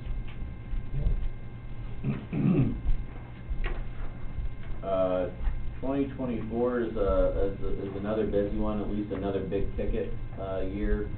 Highway 99 overlay, we've been talking about that one for a long time. We will apply this coming winter for our round of the local SDP money. So it's basically federal road money, but remember that becomes SWAP now. And I keep saying federal bridge money, but I also want to remind you that that's also SWAP money now. So, so the very top one is an asphalt overlay on Highway 99. Obviously, we're so far early in advance that those estimates are very rough. But one of my goals is we have some other asphalt work we really need to do. And this is a big if, but if we can afford it and pile our money together, I'm hoping to do a really big asphalt job that year and get as good of asphalt prices as possible, get that competition going, I guess.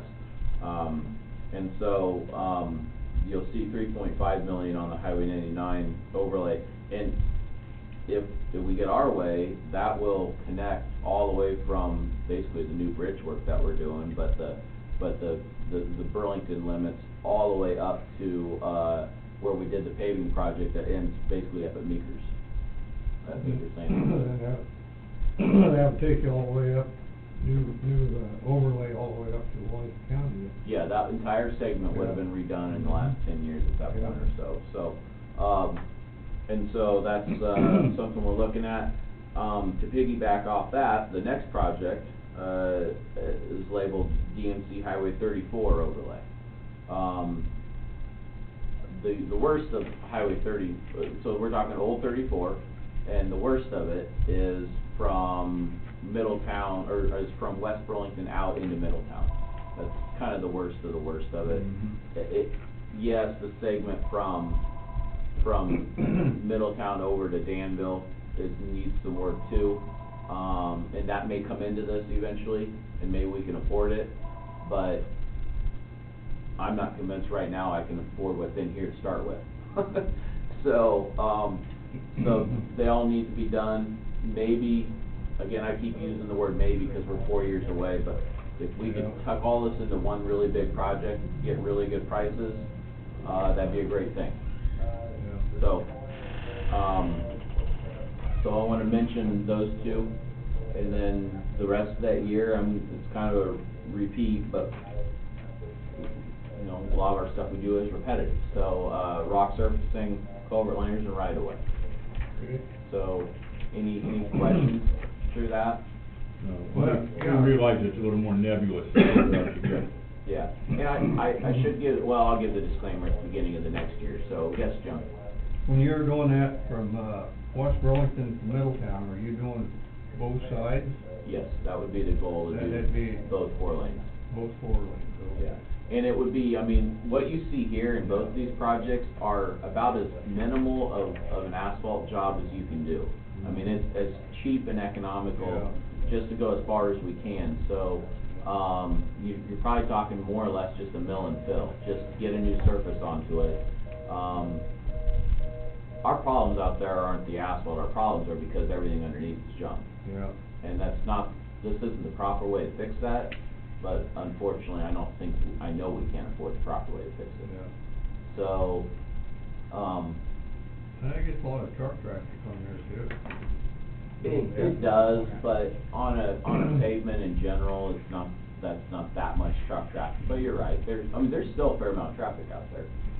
So, which is why I think from Middletown in is the worst, is because you've got 79 combining with Old 34 there, and it all kind of funnels to one spot. But Middletown's probably the worst, and I'll be honest with you, I wouldn't be surprised if we don't have to do something in advance in Middletown. I don't know yet how I would pay for it or anything like that, so I guess that wouldn't shock me if something happens and we don't have to do some sort of a mill and fill in town before the rest of the linear project, but right now, that's not something I have on my radar at the moment aggressively. So, anyway, anything on that? I wanna mention this particular, Jim, you and I have talked about that segment out there, and you said, you know, when are you gonna get out there and do something as far as, you know, significant, and it's just hard going. It's hard going to set the money apart. I think that's when they caught me at Casey that morning, one of the council members. Yep. And Middletown is more than welcome to do some stuff in Middletown Yeah. too, if they would like to get a hold of me, but they don't appear interested, so. So, I give your number out there at the shop, not yourself. yeah, well, they know how to get a hold of me.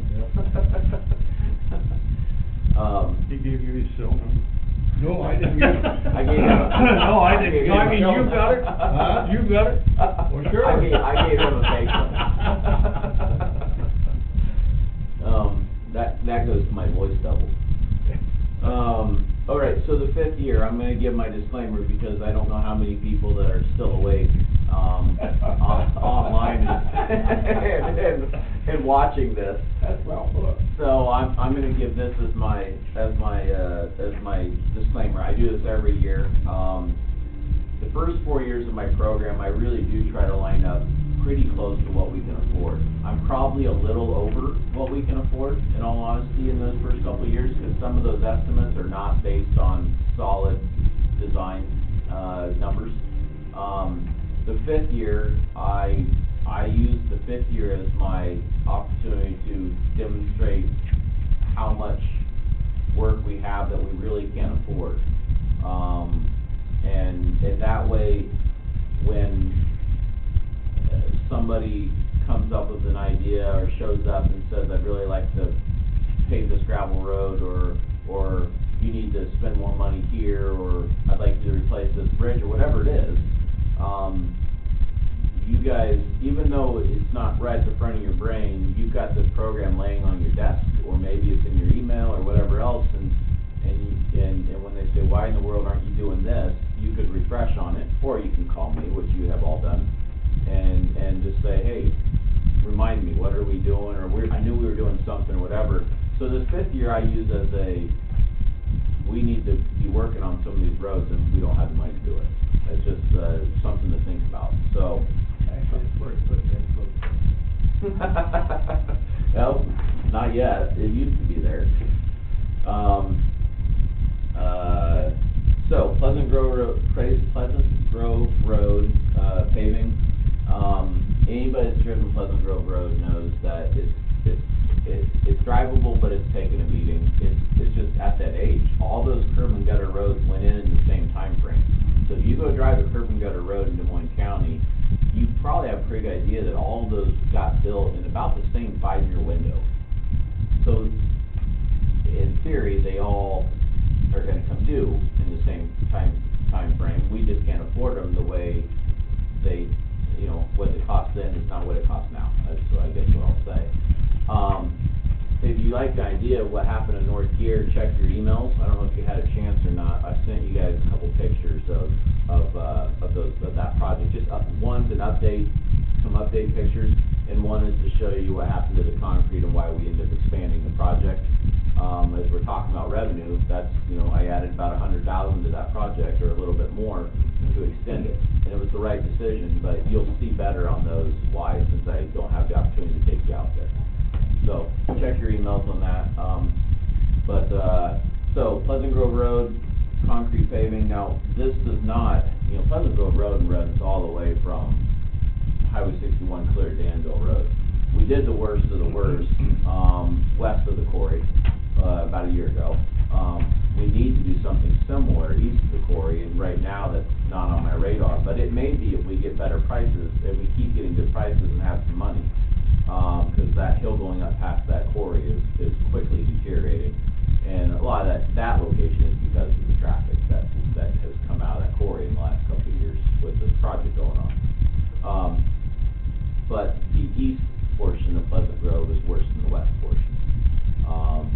The west has a few issues, but in general, it's not the end of the world. The east is we've done patching, and we've held it together, and we will continue to do that, but, and Terry and I talked about that segment too, and this is what it is. So I mentioned that's $1.8 million. I guarantee you, if we tried to pave from Highway 61 over to the quarry, $1.8 million wouldn't pay for it. So but it's an example of a road that we have to have on our radar. I just don't know how we're gonna pay for it. So, next is Bridgeport Road, ironically, another quarry road.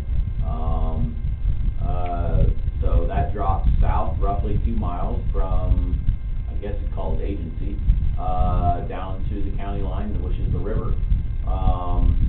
The northern mile, roughly, from the quarry out is the worst of that whole thing. We did some patching to help it hold together, and it is holding together. But it's, if you didn't know, they're actually getting ready to construct a new permanent asphalt plant down at that quarry.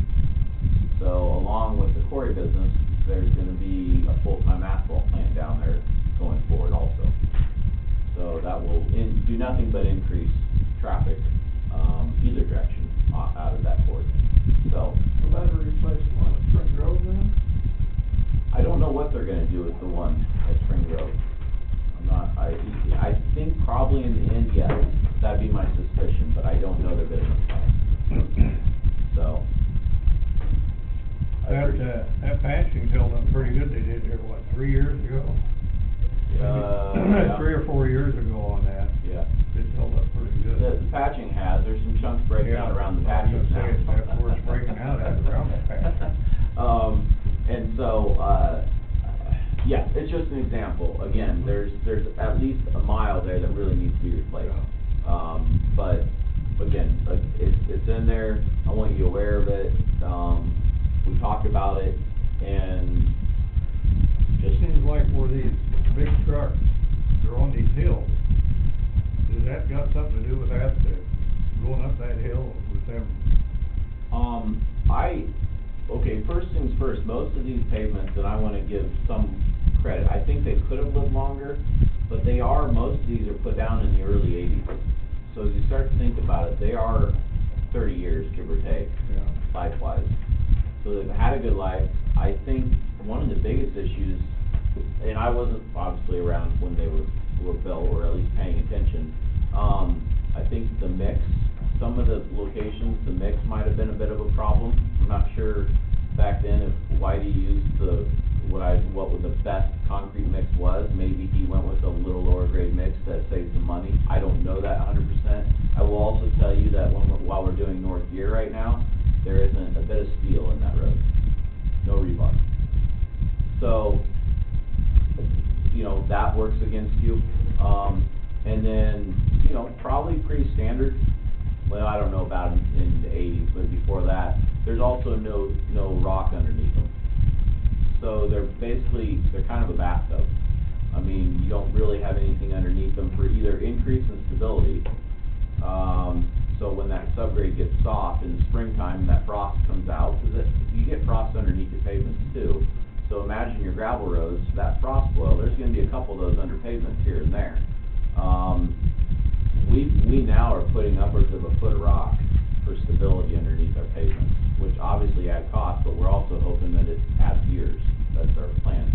So I'd like to think that as we come along and put rebar in, obviously, and we go ahead and put and not all concrete doesn't have steel, but I will tell you on North Gear there's no steel. And you add rebar and you have a mix that's as good as the mixes you can put down, and you put that drainage and that rock support layer underneath, that I'm hoping we're building 40+ year pavement. These out there probably got a darn good life for what, if there is no rebar and if there is no rock underneath it, probably got a darn good life, but that doesn't help us right now. So I think it has more to do with maybe the construction and the makeup than it does necessarily traffic. But clearly, if there wasn't a quarry there, they'd live a better life, but I don't know if it'd been paved if there wasn't a quarry there. It's one of those, you know, it generates traffic, but yeah, still it has a part. If you truck traffic, if you want to see what it does as the pavement gets older, look at the picture I sent you on your email, and you'll see what it did to some pavement that was already, before the project, really just needs some patching. And once we started running repetitive trucks over top of it, it quickly showed us that it needed more than patching. So, that was a level C road. a dirt road, Very dirt. here, No. or Bridgeport. Bridgeport. Oh, I can believe it. Well, I mean, you go talk to guys and they can still remember someone can remember when gear was still dirt, once upon a time. Yeah, I remember when dirt here was dirt. You know, when Flint Bottom and crossed over to Beaverdale was dirt, not actually all that long. So, and a lot of these roads are basically built on whatever was there, and just so. Actually, Roosevelt was a gravel road. Yeah. Yeah, I believe it. A lot of paving. You know, Whitey got a lot of paving done while he was here. So. No, Whitey didn't do that. That's for Whitey. For which one? Roosevelt. For Roosevelt? I thought Whitey did that one too. Was that? I doubt that. They started Roosevelt back in like 55, 56, somewhere around there. Okay.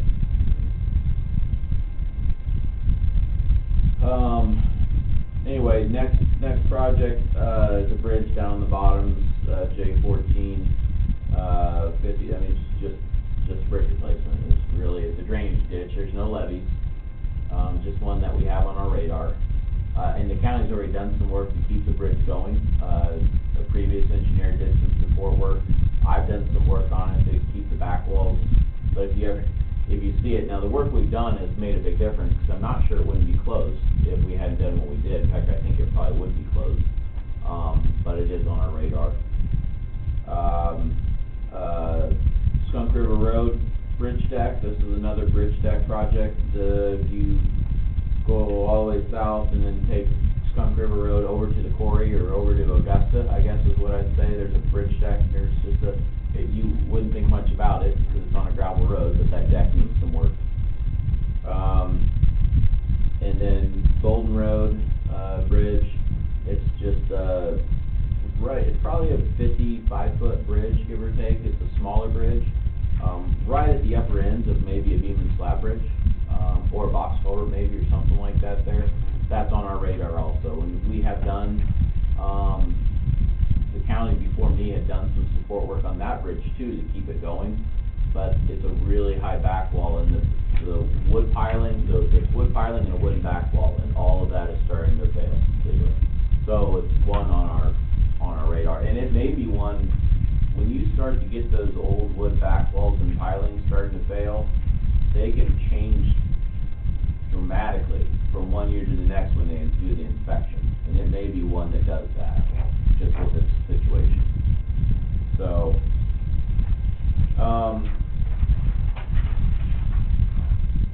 next page, Summer Street asphalt paving, it's just, south, if you've been down, you know that can get pretty rough through there. South Burrego Road, asphalt paving, probably one that if we can tie everything together, and we can truly do Highway 99, and we can truly do, Old Highway 34, if we have the money, maybe while we're doing Old 34, we can do that little, what's it, quarter mile, just up to the racetrack, is that little piece, but it's one that's on our radar, that we would like to do. And then, next one, Highway 61 approaches, that dollar amount's not accurate, I guarantee you that dollar amount's low. We're doing, just in the 10 miles here, we're spending 270 grand or something like that, so, but as you move north, as I mentioned, we're gonna have that expense also. PCC patching, I mentioned that because we always need concrete patching. And this is a big project. We spend somewhere between, traditionally about 40 to 50,000 every year on patching, just our maintenance crew lines up, figures out needs to be done, and then we work with a contractor to get that done. So there's always patching needs to be done. Rock surfacing, culvert liners and right of way, just kind of to continue the theme. If you want a quick visual or quick whatever, if you look at the very last page, it gives you an idea of the various funds we're spending and the various amounts in each year. I'm not gonna go into detail there, but it actually just affected, and said the contract rock for the north end is finished, so they did finish that up. Beaverdale was the last one, so,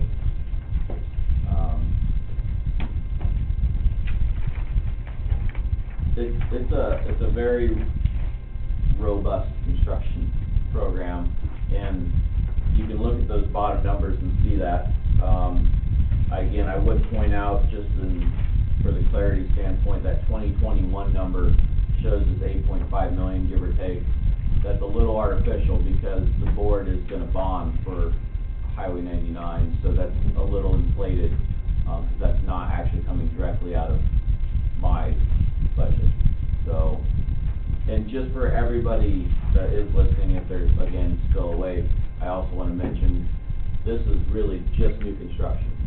I mean, there's millions of dollars still in our maintenance items and everything else.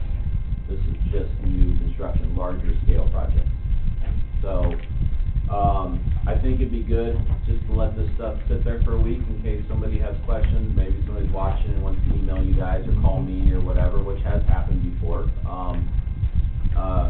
And then next week, I have no intention, I'm gonna bring a packet just in case. Julie will get with Terry and have it on the agenda like we do every year for approval. I'll remind you that you don't just approve program, there will also be a budget approval too for the DOT paperwork side of things.